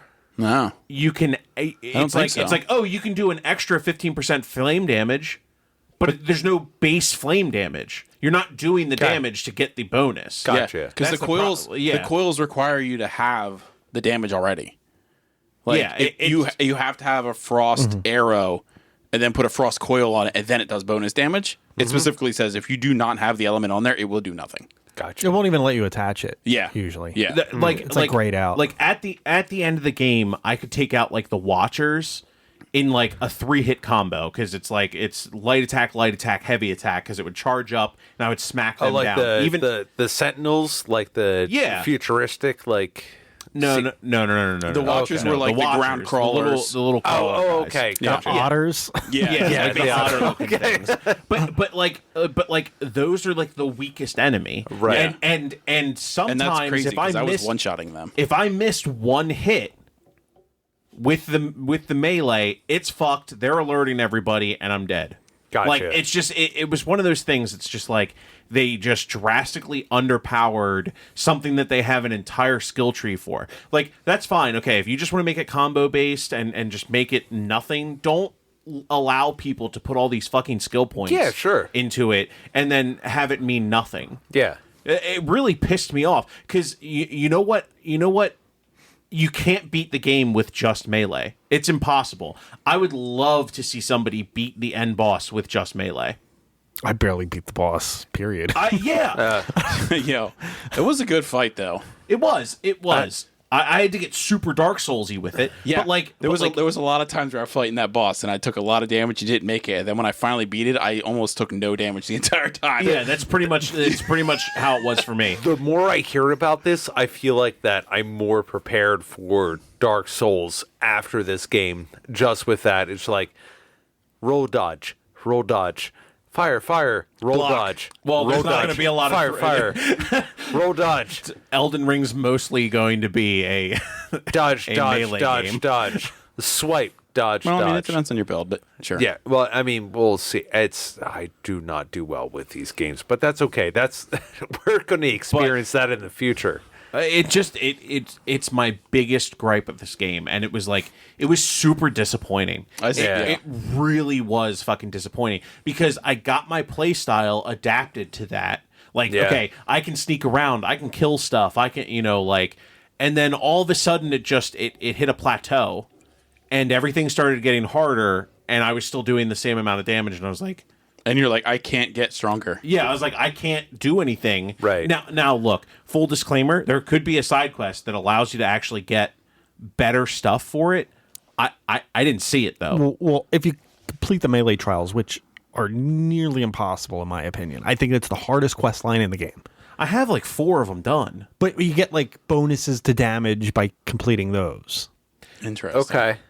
It's like it's a melee +1 for completing this camp, and melee +1 for completing this. I Okay. don't know what. That's a lot of fucking work instead of just buying a purple bow. Why not? Right. That's the and that's the thing. Like, but yeah, but yeah, like you're there's a natural progression, even just trying to mainline the story with your weapons. There's a natural progression there, and there's not one for melee, and I think that kind of sucks. I feel like that was similar in the first one though, but we don't need to get into that conversation. Yeah. You build up the spear. Yeah, as but part of it's the still story it's in the capped first compared to the weapons. I feel in the first one. I feel like you could only ever do so much with melee, and I think they put a lot of emphasis on the bow. Yeah, I mean, so- of course they do. Yeah, I put points into Silent Strike, and that was fucking it because I saw it early on. I was like, okay, there's no inventory spot for this item, and there's just a skill tree, and then like I was like, okay, feeling it out a little bit, and I was like, nah. I was like, I am good on the fucking melee. Yeah, I like all of my like extra points went into like the stealthy shit and the bow shit, the ranged. Yeah. Because that was like, 2 full categories. And then by the end of it, it was all over the fucking place. But I tried to stick to those two. And even with that, like you have to be very specific in how you play. Because if you go outside of that, you can get fucked. You're hurting yourself. Yeah. Yeah. It's very unforgiving if you don't play to where your skills are. Yeah. Well, let me talk about skills for a moment because where I ended up, I basically had every single skill. I just didn't max out the 3 like tier ones, but I had unlocked the full grid on every single one of the 6. You were near max level, so that makes sense. Yeah. Anyway, I feel like 3 of the skill trees are essentially obsolete. Yep. Companions. Fucking So useless. honestly, after going through all of them, there's like 10 key skills that like really power level you. Like each one knocks up like your potential by like 25% each. Are you talking about like the Valor skills? No. I'm talking about like certain individual things you unlock, like increasing how many berries you can. Oh, yeah. Carry. I'm 100% yeah. with you on that. Like there's Yeah. a couple like really key things you need to unlock. the passives. Yeah, Yeah, a bunch of yeah. those. But in general, like a lot of it is just filler skills. Yeah, especially I didn't use like any of them. especially like the riding one. I think was the worst skill What the tree. fuck is the point? You can't use riding in any part that actually fucking matters. Yeah, like The same with the companion thing, which I put a ton of points into, not gonna lie, figuring like, oh, this is like a cool concept. Sure. The mounts. Did you try to mount other No. creatures? I used them as like, offensive, companions and shit like that to Okay. attack things and stuff like that. Okay. So I got a couple of them, but like, again, you can't use them anywhere that matters. Like in story missions, you can't bring You your can't mount. bring them into any story mission at all. Oh, like in there. Oh, gotcha. Like the Right. boss battle, you can't call in your Sunwing to help you fight. So for side missions, like, oh, here's a rebel camp. I can Yeah, at I least can use bring it some for a shit rebel in here camp or that, whatever, but but nothing that's it. for. Oh, gotcha. like even side quests, you can't do it oh, because there's almost always a cutscene beforehand. or it will give you like the message. It's like, oh, Yeah, maybe this- I can't. this thing can't enter or here. Aloy would say, it's like, oh, I can't go in here. I guess I Yep. should Yep. walk in by myself. So that tree was almost entirely pointless. And I had like that almost maxed out of like. that's your fucking mistake. Well, Giddy up, Joe. so here's the thing though. I maxed it out really fucking early, which Well, I mean, fair. I maxed fair. it out before the embassy. He did not play the first Okay. one, so All he right. doesn't know. It's like I could use like 1 or 2 Yeah, I of was these like- and then I be was like, done with oh it. shit, this is a thing. I'm gonna max this out so that way when I get it, it's gonna be fucking sweet. That's Right? That's So that was not my cool. thinking. So I had it maxed out like right around the time where I did the embassy, which was Oh, like you fucked up. I did. I Yeah. fucking sure did. Should have been sliding more. Fuck you. What a cunt. But yeah, no, I agree with you. Like the passives were way more beneficial to like your general gameplay. Like you said, the berries Yeah. were fucking amazing. General things like I played traps. Like almost all the passives and all the trees is like what I made for. I was like, fuck the regular skills. I almost never used them. Like Yeah. the Valor thing I used here and there. Oh, I did the extra damage one all the time. Oh, yeah. I did the Maxed one that where bitch out. the Valor one that I used was the one where it broke parts off. Because I used Okay. that with like the special arrow type that did bonus damage. The sharp shot. Yeah. And I was doing like Like the final boss, I did like 1,000 damage It to was like the parts stupid. with the Valor thing. I was like one shot and I'm like fucking tearing parts off like nobody's business. But outside of that, it was strictly passives. Okay. I feel like we've been really negative on this game. Yeah. No, No, I don't gameplay. think so. I think some of the skill tree stuff, like we're kind of maybe not. I don't know. I'm We're lying. saying it's like this has been helpful, and there is like a lot of beneficial like skills. It's just more they're a little like far and few between of what you actually use or what, or at least what's pertinent to like Playing our and beating the playthrough game. Yeah. compared to. I mean, James, They you could have been know. cooler. Like I think they could. Like Yeah. everything should have had like its own really cool end game. There's no uniqueness. No, There's I a don't little think bit. I mean, in the skill sets. It's in we the didn't talk about some of them. Like, I used almost all bows. Harry used tripcasters a lot. Things No, of no, that nature. it makes it sound like I was running around tripcasters the whole game. Fair enough. But just But saying, you didn't use bombs. I used bombs a fucking lot. Did you have a lot in Trapper? Yeah. I did not. Trapper was my last. Trapper I had a it's- fuck ton in. I could carry so many traps and I could plant them so quickly. It was amazing. And I had the stealth thing where like you wouldn't be detected as frequently, so I could run Oh, up yeah. like almost right next to shit. Yeah, and I just had that fucking as plant well. traps. So I almost think where it's up until about like the first 3/4 of the game is where you kind of like define how you play. Yeah. Once you start getting into end game, it starts blending. Requiring you to play a certain way. Not requiring, but it would start to behoove play you. a certain. I mean, that's how I feel like it is. I feel like they're like, hey, check out this really cool thing that we made, and like you can Well, play I mean, it however you want. it depends. Except for the last part, you really need to be like good with bows. I feel like Yeah, okay. Yeah. You know what I mean? I'm not gonna lie there. Yeah, you can't tell me I'm wrong. You know Yeah, what I no. mean? Like, you know what I had to rely on to beat the game? Bolt blasters, because they just do astronomical amounts of damage. Like I seven didn't shots at use 100. them. I didn't use them because you were so immobile while you were trying to like what I would call cast, because that's what it was more like to certain me. situations I would pull that out, but like It was pretty rare. Final boss or whatnot. No. I needed mobility. Yeah. Oh, I was like with the bolt blaster, I was doing probably 1/8 of her health every time I shot. Oh, wow. the bolt blaster. Okay. Yeah, it's nuts. So you got her I had done a- in like I- 8 shots? I had Sharpshooter was doing that too for me. I had a Wow. I had a Yeah. plasma. I I had a fucking plasma one, struggled. which just destroyed her fucking armor because she was susceptible to plasma. Gotcha. Yeah, plasma and acid was her weakness. Yep. Like I- all I did, I just had like between like hunter and sharpshooter arrows and kept going back and forth and trying to like peel off pieces and then Yeah. hit that piece. Yeah, I was doing acid to till it like hit the peak or whatever where she got debuffed. Right. And then I would do my Valor skill, which did the part damage, and then I would do sharpshooter bow. And fucking do so much damage. It was like almost doing like 15 to 20% of her health in one shot. That would have saved me a lot of time. Yeah. I used like 6 arrows and it was like almost done. Yeah. It was awesome.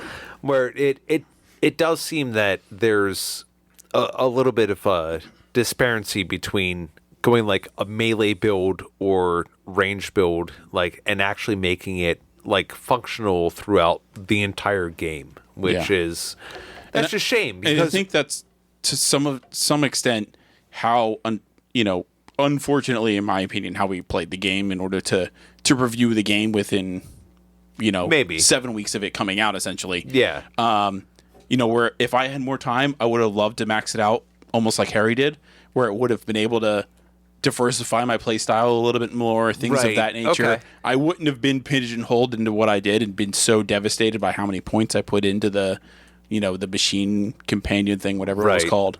And it wouldn't have mattered as much, right? But if you are streamlining the game and you're not trying to do as much side quest or whatever, like, it's going to hurt you if you do not build properly. I guess this is kind of gameplay related. So I had full intention of, I was like, oh, let me just beat the game just so I can make sure I have it under wraps before recording. And then I'm going to go back and play a bunch of side quests and really try to wrap up this game. After I beat the boss, I had zero interest in continuing the side stuff. Like I think I got enough out of the game leading up to the boss that I just kind of like wrapped it up. You did a lot. Okay. A lot of I it. did. Anyway. I did do a lot. Yeah. I kind of feel the same way. I haven't turned it back on since I beat it. I actually currently have it uninstalled on my console. Okay. I think when the DLC comes out, I'll probably go back in and like play through the DLC and do some of the more side questies type of stuff. But like I totally agree with you though. Like I was just like I beat the game and I'm like I think I'm good. I think I'm actually good. Yeah, I was pretty torn. What did it for me as far as going back and playing more, and again, I don't know if it's kind of gameplay, is when I was done, the credits taking fucking 30 minutes. And That then took a while. That took a long while. It's like, let me fly you around the entire map. It's like, fuck, I'm on my lunch break. I don't have time for this. I think I skipped it. and then I getting back skipped to it the too. base and nobody being there except for Beta. Yeah. I was yeah. like, oh, my friends left, and then I just turned it off. Dang, my friends are gone. Oh, they all gone and made their own lives. I will say, if Varl had a side quest and you can't complete it because he's dead now, that'll permanently ruin this game for me, knowing that I could never 100% the game.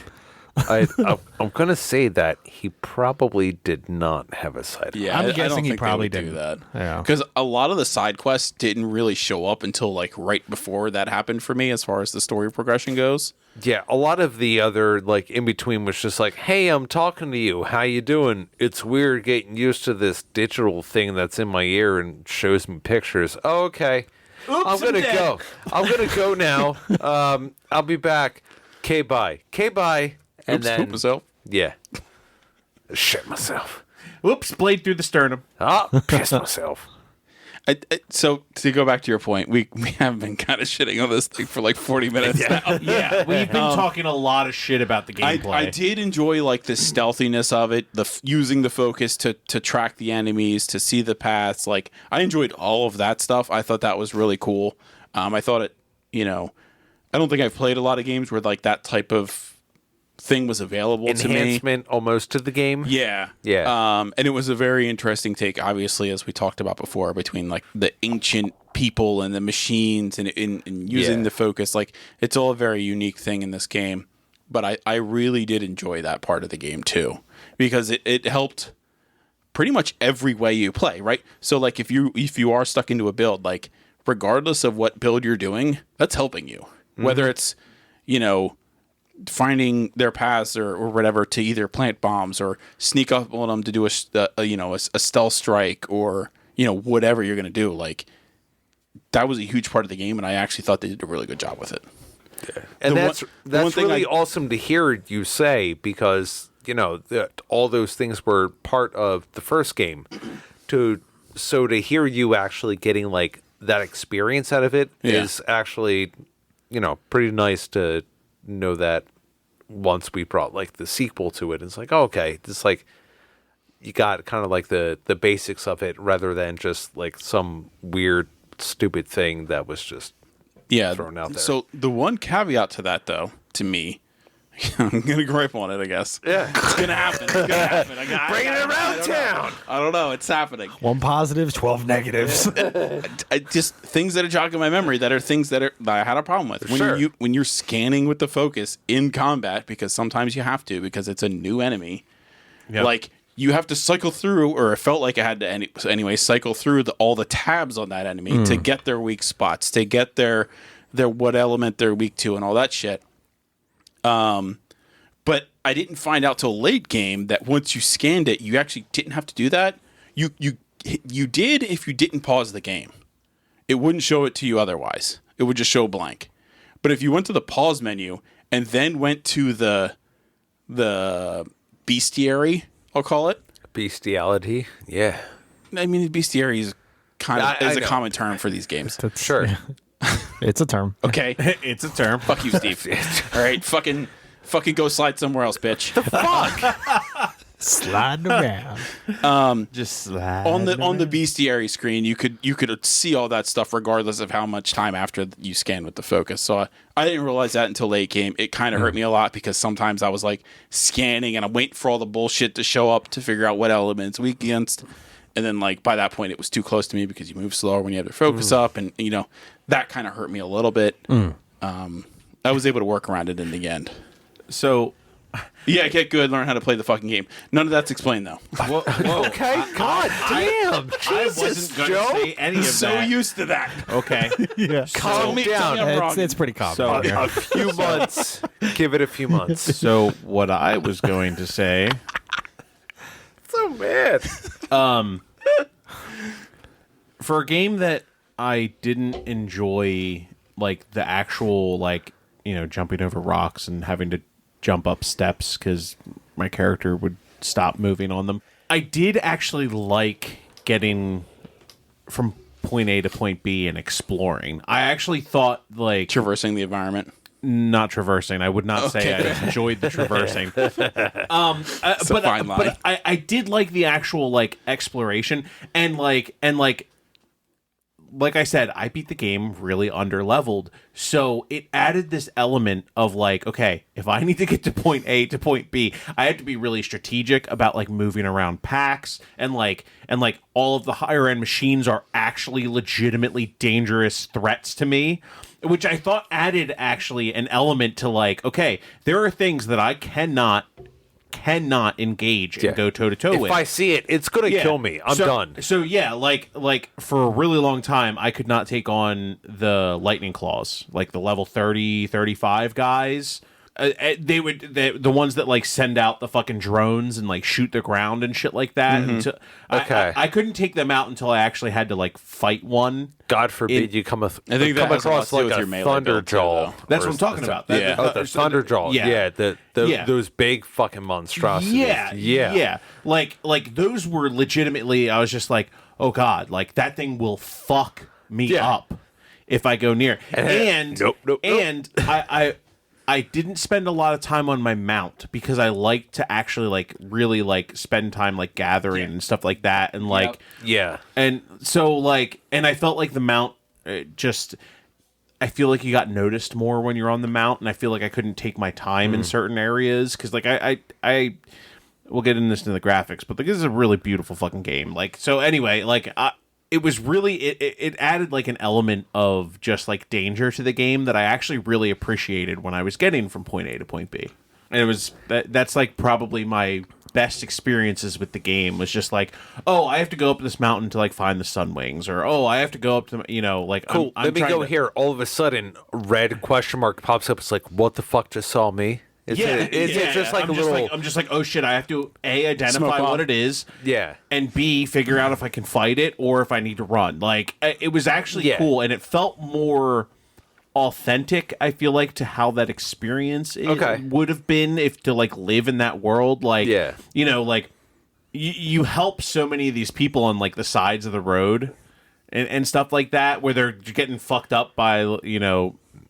Terminator dinosaurs or whatever, but like they're like really like fucking them up, and like I felt at times like I was the people that were like, oh, if I have to fight this thing, I'm going to get fucked up. It kept you humble. Yeah, it totally did. To where it's like, oh, I'm just going to go try to go. Oh, fuck. I am way over my head right now. This is going to kill me. This is where I die. Me getting that purple bolt blaster was just like, I felt like a glass cannon. If I Yeah. got hit, I was probably going to die. But if I got the bolt blaster off, like I could probably take on most things in the game. Like Yeah. it was real. It was a purple. It was real nice. That's Had how three I, different elements. Like it was.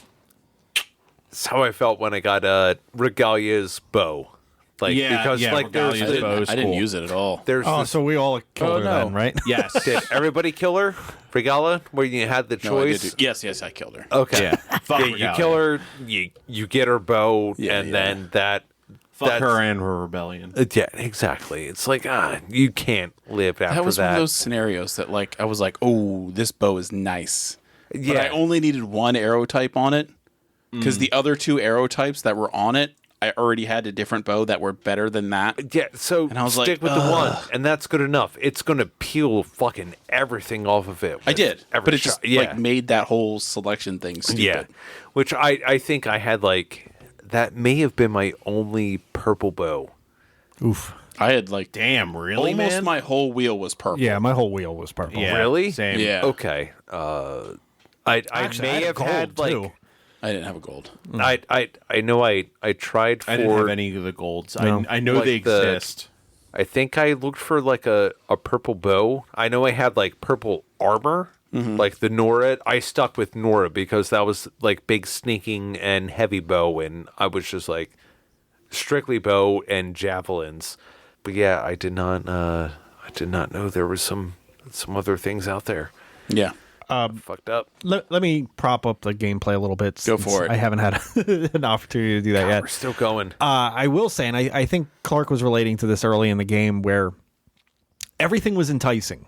So, you're trying to get done a story mission, but nope. I'm Piece gonna of go candy. Yeah, piece of candy. Ooh, piece of candy. lot- The there's whole a map lot, is yes. littered with fucking candy. Yes, candy It's everywhere. a pedophile's dream. Jesus. Piece of candy. Or the child's dream. Well, no. Got candy. Won't come in the van. You want to come play this game? There's candy everywhere. You want Some popsicles? Now, I learned to stay a little bit more focused towards the end of the game, but the first half was just like, I'm gonna- Candy's bad. Candy's bad. She's just throwing her hands up and running into the woods, like, I see this thing over here. What the hell is that? Is that a campfire? I gotta get all the campfires. Like it's just like what the fuck? What the fuck am I doing? I climbed a fucking mountain for a campfire, and I like lit the campfire, and I like looked around, and there was nothing around it, and I was like, why the fuck did I just do that? Like I was like, I'm never coming back here. Because you wanted to climb something, and then you And then I just jump jumped off. off. Yep, I just jumped off. Pulled Shield up the wing. fucking shield wing. Yes. I was like, let's see how far I can go. So you had something good to say? No, I was trying to think Okay, of a so you comparison. didn't. Oh, okay. No, just- No, I was just saying that was a good part of the game where everything was really interesting for a while. I think it was interesting the whole way. I think it just time got the best of me. I don't Yeah. know. I think the side missions are less interesting the further into the game. At Okay. least what I was finding. They were becoming more and more generic and more and So more the bland. one I did late that I thought was interesting was Aloy's friend from I would assume she's in the first game. Nope. She's not in the first game. None of the females Wait. were. Okay. No, the one I think was her She's one like, buddy She was like, oh, what the hell did she call her? who went after her man kind of thing. Yeah. And you fight at the beach and it's like Yeah, you fight the Wait, Tanox prison. The Laura rod. You're Plurigon you fight at the comes rod. crashing then and Wait. the Laura Plurigon, So, Charlie. so basically, there's this warrior that, like, from my understanding, was like she raised Aloy as like a warrior and taught her and stuff like that. That's why I assumed she was in the first game, or at least That was mentioned. Ross. No, wait, it didn't. just- I'm pretty sure she's from the first game. I don't remember her. Okay, keep going, I forget Joe. her name. So, anyways, you meet her, and she's like, "Hey, this guy I met, we were, out hunting together. He went off to find like his wife or something, as I understood it. Oh yeah. Oh, you meet her in Chain Scrape. Yes, She's in the bar in Chain Scrape. yeah. Okay. So Yeah. I finished her quest line. Yeah. So did I. Okay. So did I. And at the end, you fight in the rot, which is alluded to earlier in the game as like a Tanox prison where people just go to disappear. And you get there and you find out that Regalia took it over and shit like that. I thought Okay. that quest line was interesting. Yeah, and yeah, that it was, it was a longer one, right? Because there was certain elements where you're in Trainscape, which is really early in the game when you start it, and you can't finish it until you get all the way to the coast. So like, it was interesting. Yeah. Later in the game, but it was well- also a long one. Well, I think like there's like different tiers of side missions. Like they have some premium ones that they put a lot of time into, and I think they just threw other Yeah. ones in there just to kill time. Okay. and earn There's extra some that points. you have to continue through the entire journey that Yeah. just keep popping up. That- and you're like, oh, okay, That's this one of is- the bigger sideline or side quest missions. that Yeah. I Okay, came so you're across. referring to more ones that are just like one segment or like. Oh yeah, hey, go yeah. find my buddy over there. He got lost. Hey, did you okay, see what okay. kind There's of a lot of flour those. that we use for our soup? Can you grab 4 flowers for our soup? yeah. Oh yeah, no, I am not a part of doing any type of shit like that. Right, yeah. Most games, I'm just like, nah, I'm good on that. It's like, all right, I'll go kill something instead. But I have a really good reward for that kind of shit. I don't know. I just started coming across more and more of those the further I got in. Yeah. And it was just like, how quickly can I get through that? I was trying to maximize like skill points per hour type deal. And Okay. some of them were just like really. Harry's like min-maxing his time. He's just Yeah. like, oh, Jesus Christ. I need to get through this. Well, that's how you have to really do it, need like, this. You ain't grinding, you ain't gaming, motherfucker.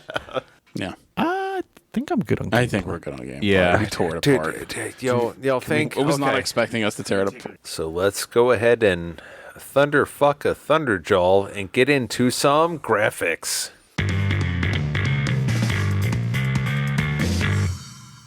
Graphics. Watch out for that thunderclap. Oh, that stays with you for quite some time until you get Thunder Penicillin. Yeah. Was it like a poison arrow or? Yeah, it Kind can of like be. a poison arrow. It's like, oh fuck, oh this stings so bad. Kind of like you have a fire arrow and then you like need a frost arrow. Yeah, yeah, yeah. All right, I'm Stop. Just stop. Just stop. What segment are we in? graphics. So I want to turn to you, Joe. What did you see? Like, Okay, with so- PS4, So versus PS4 to PS5. PS5 was so like if you take a still image, it's almost exactly the same. Okay. Okay. Where the difference is between the console generations is the smoothness of playing. So Okay. when I was on PS4, it was very frame limited. The controls for me, and I didn't bring it up in gameplay because I found out that it was not the game, and like it's a hardware limitation. Okay. Felt very sluggish. Huh. In some instances where like it just wasn't feeling right, and all of that went away with the PS5. But and after playing it a little bit more and kind of looking into things, it was a frame rate thing. Like going from 30 FPS to 60 FPS is just your character is moving much more fluid. Okay. And for me, and I'm like super used to that playing a lot of the games that we've done recently on PC, Right. Like especially with my high-end computer. Yeah. I'm used to playing. I'm just saying, I'm used to playing things at fair. like It's fair. 200 frames. Yeah. And a PS4 can only do 30. Like it's a huge difference. So stepping back to that, I was like, oh god, like I didn't realize that I didn't realize that's what it was at this time, but that's what it was. Okay. But that's the major thing. Like I wouldn't say like cutscenes were vastly better or anything like that. They were better, but not like crazy. Did you get any clipping? Did you fall through the screen? Was it snowing? No, but I think Clark fell through the screen at one point, didn't you? Oh no, that was me. No, that was me, that baby. was I'll that talk PS4 about it. guy. I'll talk about it. I'm right there with you too. I also did. No. Okay. I fell through a lot. And Clark, you didn't fall through anything on PS5. Okay. Yeah. Nope. Yeah, I know exactly what it was. It was the floor not rendering yet, and most of the time it happened after I'm done speaking to Gaia, and you leave that room and you go back in. Oh, it was in the base? Okay. Yeah, it was in the base, and I would run away from Gaia and go into the next room as quick as possible, but it wouldn't load the floor yet, and I would fall through. That's where 90% of my falls happen. Same. Y'all motherfuckers need a PlayStation 5. I only had it happen once, and that was the exact situation. Like running out after talking to Gaia and trying to go back into like the main base. That's amazing. And then it just dropped out underneath of me, and then like the sound and everything cut out. So I was like, and so Oh no, I had full sound. I was in a fucking wind tunnel. well, no, it's like when I first dropped through it, like everything cut, like it was almost like a transition. Yeah. I'm like, oh, okay, I'm then all of a going sudden, backwards. terminal So- velocity. Yeah, and then it pops back up, and there's Aloy fucking falling, and I'm looking up, and there's like the bottom of the map. I'm like, there's the mountain, the base is. Oh no! Oh no! This is not good. And then So did you splat, or like did it just never end, or what did you have to do? it just turned to gray and told me I died, and then reloaded, oh and no, I never. hit the ground. I never. Did you? Oh yeah, Oh, did you? it's just like big old crunch, and then After you heard for like 2 minutes? That still happened. Fucking wind tunnels. Yeah. Yeah, that's exactly what it sounded Yeah, like. it was That's nuts. awesome. And eventually, I stopped moving as soon as I would leave that room, and then I'd watch the floor just pop up, and then be like, "Oh, okay, it's cool now." I can leave. The floor is not lava anymore. Thank you.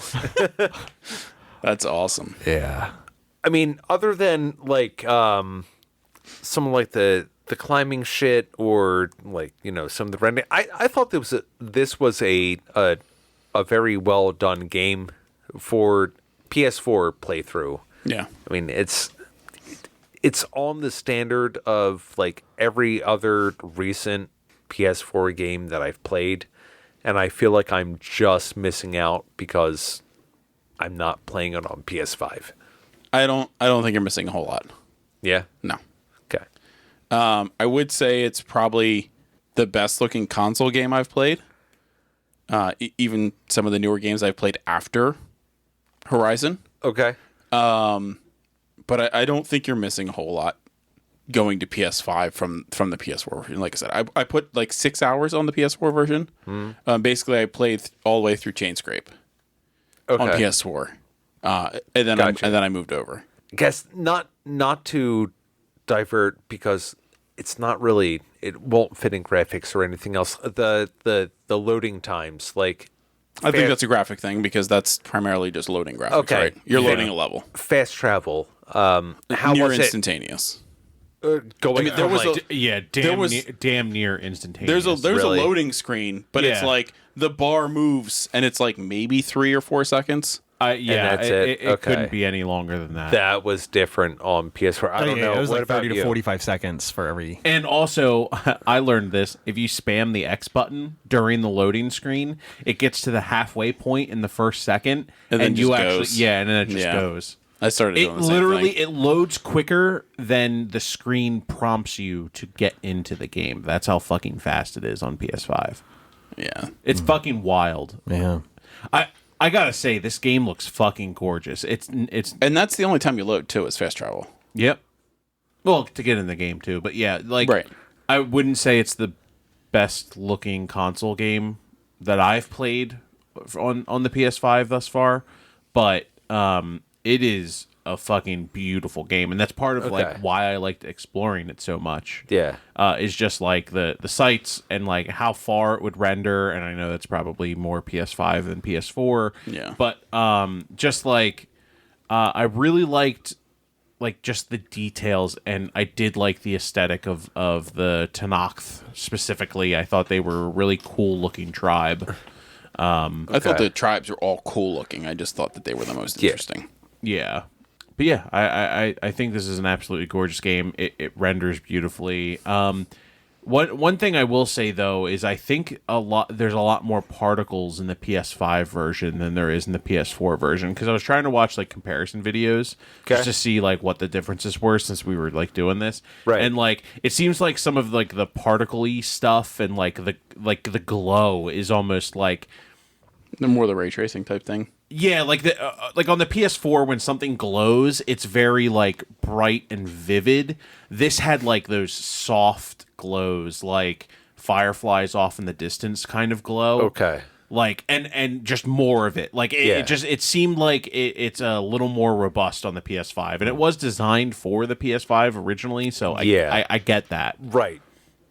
they did their best with the PS4. And at least the one thing that I did want to mention, just to throw it in somewhere, which I guess we can throw it in with graphics because it was a very awesome looking scene, was the tribute island that was done for Patrick Munich, who was the lead producer at Guerrilla Games, who passed away in 2019. And this was in an island out in the west. Like, it took time to get there, and I think you could really only get there by Sunwing. You might have been able to like pedal. Okay. Actually, you know what? You can swim. You can actually walk out there. There's a sandbar that will lead you to this island too. It's like a hidden one, but they made it accessible, so no matter how you traveled, you can get there. I remember seeing that, and I think that was a very awesome, tribute to a fallen colleague, and they wrote a very nice sentiment that Aloy read out while she was on the island, and kind of like knelt on like almost like a little mat, like facing out over San Francisco. I don't know. It was one that where I sat and I didn't want to like skip through it, and I wanted to hear it through, and I thought it was a nice message. I mean, like as soon as you hit the island, you can't draw weapons, you can't do anything. It was just kind of like a it's like Peace Zone or whatever. Yeah, exactly. And Did you find this when you were looking for a tidal wave, or?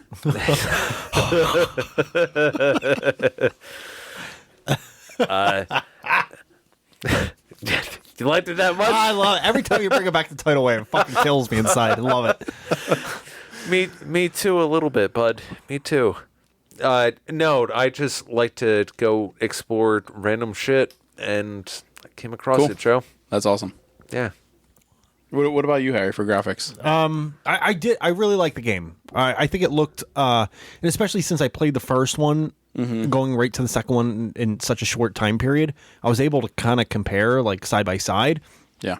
This looked vastly better than the first game. It was just like even like the detail on your generic tree. There was just like a lot more to it. I just the landscape in general, and I wish we would have gotten to the West Coast sooner, because I think that was like part of my favorite part of it, like exploring the environment. Like your environment, yeah. Yeah, like when you're in like the Redwood Forest and like in that general area, like the desert can get a little boring after a while, and it's very vast. Yeah. Yeah. In this game. Speaking of the desert, Vegas was fucking ridiculous.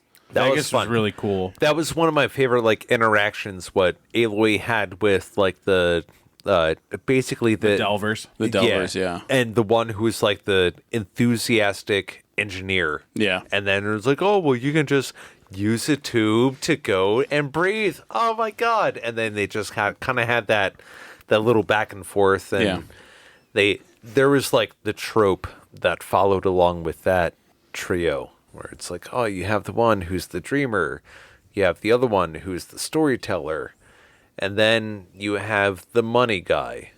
Yeah. Yep. But I thought, I mean, the lighting after you got done that quest was awesome too. Like that was Yeah. cool. Yeah, when he lights seeing- up Vegas. Seeing yeah, Vegas yeah. all lit up after that quest was awesome. Neat.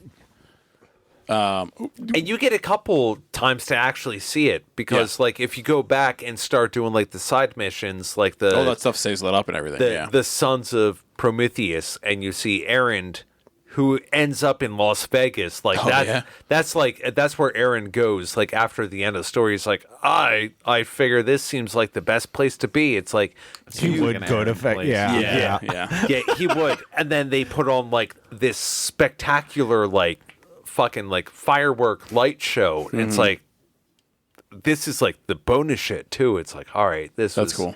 It was really neat to go back and revisit that.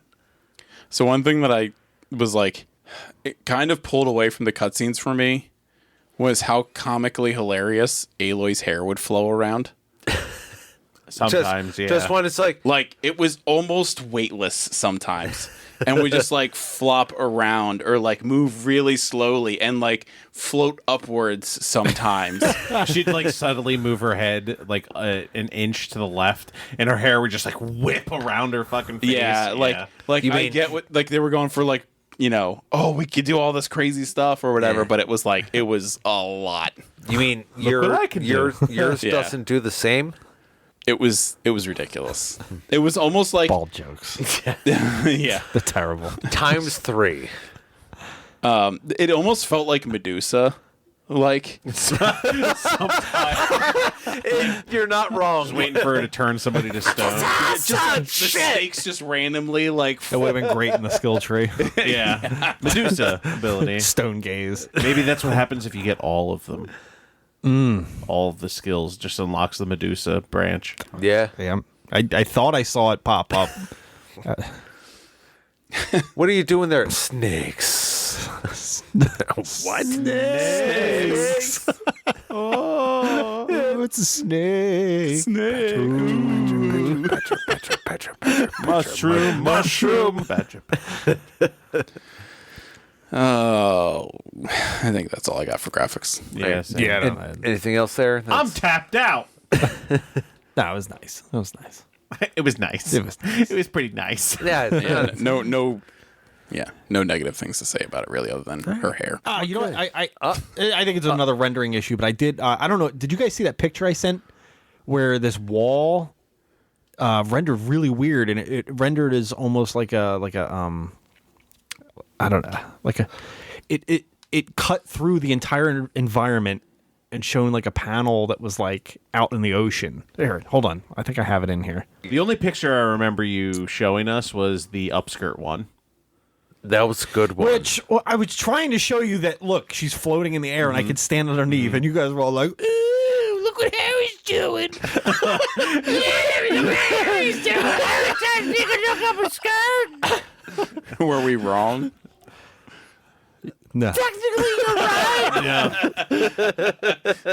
Damn it, where is it? It doesn't You're matter. gonna be searching for a while. Let's keep going. Yeah. All right, I'll show you. Well, I mean, you can still look like. I can't multitask. You fucking know this. So we're either continuing with the Okay, let's episode just or I'm continue. showing this you is the fair. picture. Well, you know what? In this instance, let's find a burrower, rip out its vocal cords, and get into some audio. Audio. So, I said this to Amanda actually after I finished the game. A lot of games, the dialogue is tough to get through sometimes. So in this game for me, obviously depending on the character, but like there were certain side characters that when we had dialogue, it was really engaging and I didn't mind sit throwing it. Well, that's good. And the one that really actually speaks out to me is when you actually sit down at the table with Tilda and you have a conversation with her, and if you choose all of the dialogue options, it's like 20 minutes of dialogue. Yeah. And I didn't feel bored at all through that. And I felt like it was engaging the entire time, and I think that speaks for itself. Plus that conversation is super informative. Like it feels like it bridges a lot of gaps that like are happening within the story. It's like, I want to know what's going on, and she's like, I will tell you everything. I just need your time. I did the opposite. I agree. I always chose the option that got me out of the conversation immediately. Really? Yeah. Unless it was Katalo. I could sit there and listen to Katalo. I thought he was very well acted. But I feel like if anything was super important, it should have been the mandatory dialogue, and everything else was filler. Oh, I mean, I'm not disagreeing with you. I think that the filler was actually interesting, though, is what I'm saying. Yeah. some of it was. Yeah, sure. I don't think all of it was. Right, that's what I'm saying. There were certain characters, like, I didn't care, like the Quen chick, whatever the fuck her name was. I didn't talk to her. I actually couldn't stand her voice. No. Oh, yeah. She's the worst. She was bad, and then she actually was like, okay, you're okay by the end of it. And No. Aloy 0.5 was awful, too. Beta. I didn't mind her. Yeah. I don't know. I think there are two annoying female characters in this game. I mean, just annoying I think you're characters. just a period. sexist. No. No, I thought Aloy was awesome. I think she's a cool character. Yeah. I think she was more defined as a character than the first game. Yes. Or like a stronger personality in this game. Like not just generic. So full of hate and rage. Yeah, but that's kind of cool. Yeah, that's right up Harry's alley. If it's still defined. Do you hate yourself? I like you. Me too. Teenage angst in her 20s. Yeah, Oh, exactly. come on, don't make her angsty. You're going to ruin this picture I have of her. But the Don't make her upskirt one, angsty. we gotta ruin the upskirt picture you have. Fucking teenage angst upskirt. What the fuck's wrong with you, Harry? So I'm curious though, like, so did you just only skip the dialogue because you thought it should have just been in the main dialogue anyway? Well, or were so- you actually just not interested? So in the first game, it just got really tedious doing. So I started the first game by listening to every single dialogue thing, Yeah. and it eats up so much time. Sure. And it never seemed to be compelling or interesting. And I was just like, default on this game, I'm just gonna say my time right out of the gate, Okay. and do the default. Because like I don't know if the story is amazing to the point where I need the extra buffer on top of it. Like, Yeah. Okay. I don't know. The story's okay. Yeah, I don't disagree with you. So, like, there were some characters where I did do that, and kind of the way I played it was like, I'll do one option, and if it's interesting, I will continue. Right, so that's kind of the way I did it. So you went until you were bored, and then you're like, I'm out. Well, no, I did it. I did one, right? So I was like, okay, I'm going to gauge it off this one. If it's interesting, I'll continue with this character and keep reading their extra dialogue. If that one is not interesting, or I already find this character not interesting, I am not reading their extra dialogue. Yeah. It's kind of how I did it. So I read all of Catalos, I read all the Tilda stuff, and I read all the beta stuff, read all the extra Gaia stuff.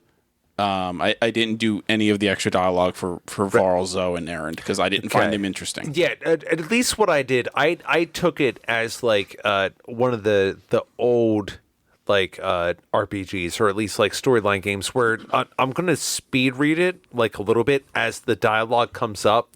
If I can hit X, make the entire block come up, read like the right points that I need, I'm gonna keep skipping kind of through that. So at least I kind of get like an abridged version of it. But other than that, like sitting and waiting for them to speak the entire lines, I couldn't get through. And then I ended up getting like halfway, 3/4 of the way through the game, and I didn't want to deal with it. So if it was like, oh, well, tell me about that tree. I don't give a fuck about that. It's like, tell me about the base. Okay, let me hear about the base because that seems pertinent. And then I became more selective on what I actually want to spend my time hearing about, even though it's like the best thing is for me is at least like be able to hit the button, go through the actual text, and then just load up the next one and keep rotating through. Every once in a while, like the important ones, so I'll let them speak. Like if it's going back and forth between like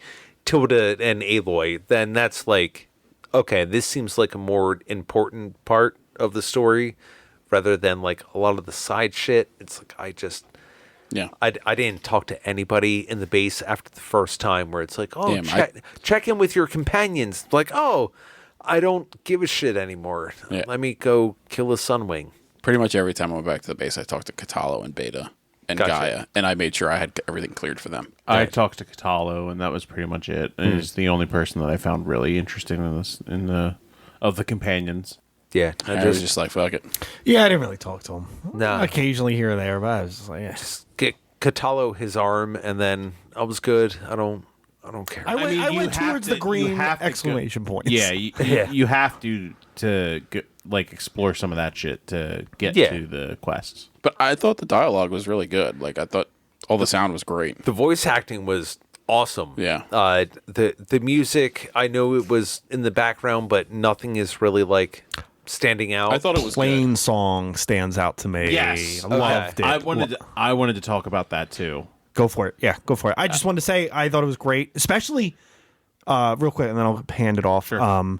When you complete that one quest that clears that whole area of all the rot, I guess is what they're calling it. The land gods join in with the singing, Oh, that's cool. and it added like an extra note. Oh, that's right, because they have like the choir or whatever they called it. Yeah, the choir. chorus or something. And it adds like this very bassy undertone. Oh, that's to neat. the song, which added Huh. like it was kind of cool. It was kind of cool. Yeah, I thought first walking into Plain Song, I was not expecting to be met with like the choir, and I thought it was just really cool as you're like just discovering and just like slowly changing octaves and things like that. I thought that was probably the standout musical piece of the entire thing. I really didn't think anything else really stood out at all. I did like the voice acting, except for the Gwen chick or Gwen. Yeah, Was that her name, or was that she No, was that was part that of the tribe Quen- name. the She Quen was part of tribe? tribe. I forget what her name was. It was like Abby, was it Abby? Alpha or Yeah. something like that. Alva. Yeah, Yeah. the worst. Yeah, She was the one where I was playing and Morgan was watching me, and she's like, "Does she always talk to you this much?" I'm like, Oh God. the other yeah. characters really don't, but she just kind of keeps going. But then it almost feels like where it's like, all right, you're the annoying friend that by the end of the game you're a little like Nope. You're okay now. She was still annoying. No, yeah, the whole time. I don't know. I don't know. A lot of games have that annoying, perky character. It's like that annoying child character, like Alex from Road 96. yeah. But I mean that's redone over and over again. Like these annoying The children from personalities. Lost It's like any like certain games or sometimes just like certain groups just have that one annoying person. Yeah, it's like that the it's super perky. Yeah. Overly positive. Like I Yeah. can't relate to that. Yeah, right. So I don't know. I always like really. Anytime there's like kids in games, I just immediately become completely tone deaf to whatever they're fucking saying. I'm just like, oh, God. fuck you. I don't No, care. I'm raising my own little nightmare. Like I'm good. I don't need to. You don't have a single thing for me. And any other Nope. sound? I think we music covered, notes? dialogue Something? and music. There's not much else Yeah. to audio. So with that, let's put our spear in the ground, become heroes of our world, and move into some final thoughts. Final thoughts. Oh, here. We made it. We did We it. are. We did We're it. getting Thank you Yeah. for coming with us on this journey It's been quite a journey. into the Forbidden West, Ooh. On the Oregon Trail. the Oregon Trail. Dysentery. I'll just get mine out of the way and then clear Sure. the floor for you, gentlemen. I was waiting for years for this game and getting the opportunity to play this game where I really appreciated and enjoyed the story. I feel like for me, it did lack in a little bit of gameplay. So I do feel just a little divided on how I feel about this game. But that's what the next segment is for. So with that, Mr. Clark, final thoughts. I think it is a game that is really fun to explore. I think the story has some compelling moments, but I think some of the gameplay can be kind of a trap at some point, and I also feel like at times it can be slow and it can be kind of generic, Okay. especially at the cost and it being heralded as a AAA title. Mr. Harry.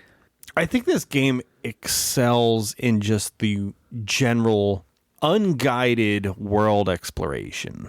I think that was my favorite part of the game. It's just like the mindlessly wandering around, discovering creatures, trying to take off their parts. Even before I was looking for specific parts, just attacking the tough areas. I think the story is average at best. I don't think it's its strong suit, but graphically, I think it's top notch. And I don't know. It's a good game. I think it's a good game, but I don't know if it's top tier. Is where I'm kind of putting it at. Because I don't think after a certain point, gaining more skill points is rewarding. It's just filling. Because I got all the cool abilities early in the game, and then it was just like, oh, I got nothing else to do with these points. exactly. And I wish like there would have been some end game, like, holy shit, I finally got here. Now I can just, I don't know, whatever, sprout wings on Aloy.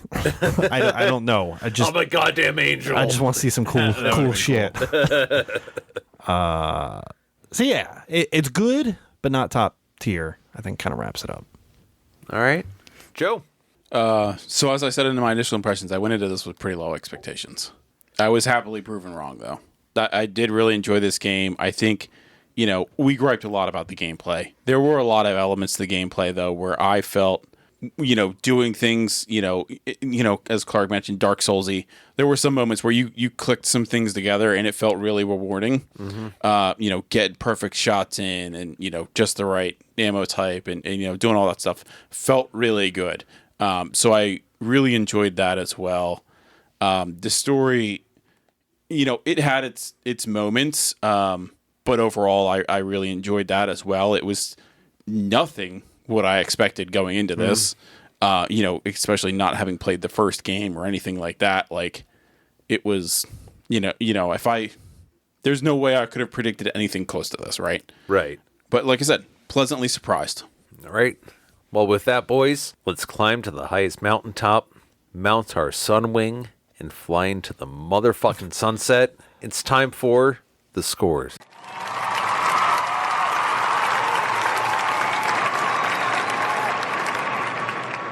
The score. A little bit of a delay between Sunwing and his sentence made it sound very awkward. Sunwing. Fly then into the sun. Scores. He Wang. said mount before. Mount the Sunwing and fly into Mount the the sunset. Sunwang and go into the sunset. See, Fire what you need to crotch. do there, you need to climb yourself a big old mountain. You need to find yourself a Sunwing, and then you just put your spear in its asshole, and then after that, you timed it, and then you can mount. Steve played- Mount that Sunwing, and Steve then played a different game. A lot of sun wangs. Horizon for Forbidden fetishes. Alabama, Forbidden Wheat. South. Wait, we went on down there. That's Horizon Forbidden. Horizon Forbidden Cousin. Forbidden taboo. Swamp people. Swamp. All right, Harry, pull your spear out of that goddamn bird's ass and give me your score. Yeah. So real quick, I know it doesn't count on the official board, but I do want to rank the first one for comparison's sake. Okay. And I did want to. It's not going on the sheet. I know. That's Not going on the sheet. Joe put his line in the sand. No, I wanted to give the first game like a 6.5, Okay. and I'd give this one a 7.5 because Okay. I do think it's significantly better. All right. Joe, what would you where would you have this? I'd give this like an 88. Okay. Dig it. Clark Main. I think this game would be good on sale. I don't think it's worth the $70. 70. Yeah, it's 70 on PS5. Yeah. That's why you buy it on PS4 and just take the free upgrade. That was still $70 on PS4 if you get the upgrade. It was 60 if you don't get the upgrade. Yeah, it's 70 if you get the combo. I paid 80, so it doesn't matter. This is going to get a B plus for me. What did you rank the first one? I don't know. Ask Joe. He might have the spreadsheet up. I He probably ranked it give an the A. first- Wait, A. Okay. I gave the first one an A. Yeah. Sounds like your grading system's flawed. Jesus Christ. We're going down this road again. Just end the show. For fuck's sake. See you in 2 weeks for Removers. All right. Well, Stay lovely. Stay safe. Stay sexy. Eat my ass. yeah, hold on now. Did you really end it, Joe? No, I didn't. Okay. Thank you. At least want to give it like a real good eat my ass. yeah. Just to eat your ass from the bottom of your heart. The bottom of your fart. Get it right. All right. With that, everybody stay tuned. 2 weeks, you are getting Mubber's 100 review of PlayStation 4. Oh shit. Thanks for listening. Be sure to follow us on social media and all streaming platforms at Superfun Podcast for more episodes. If you enjoyed the show, tell a friend about us and consider becoming a Patreon member for more exclusive content.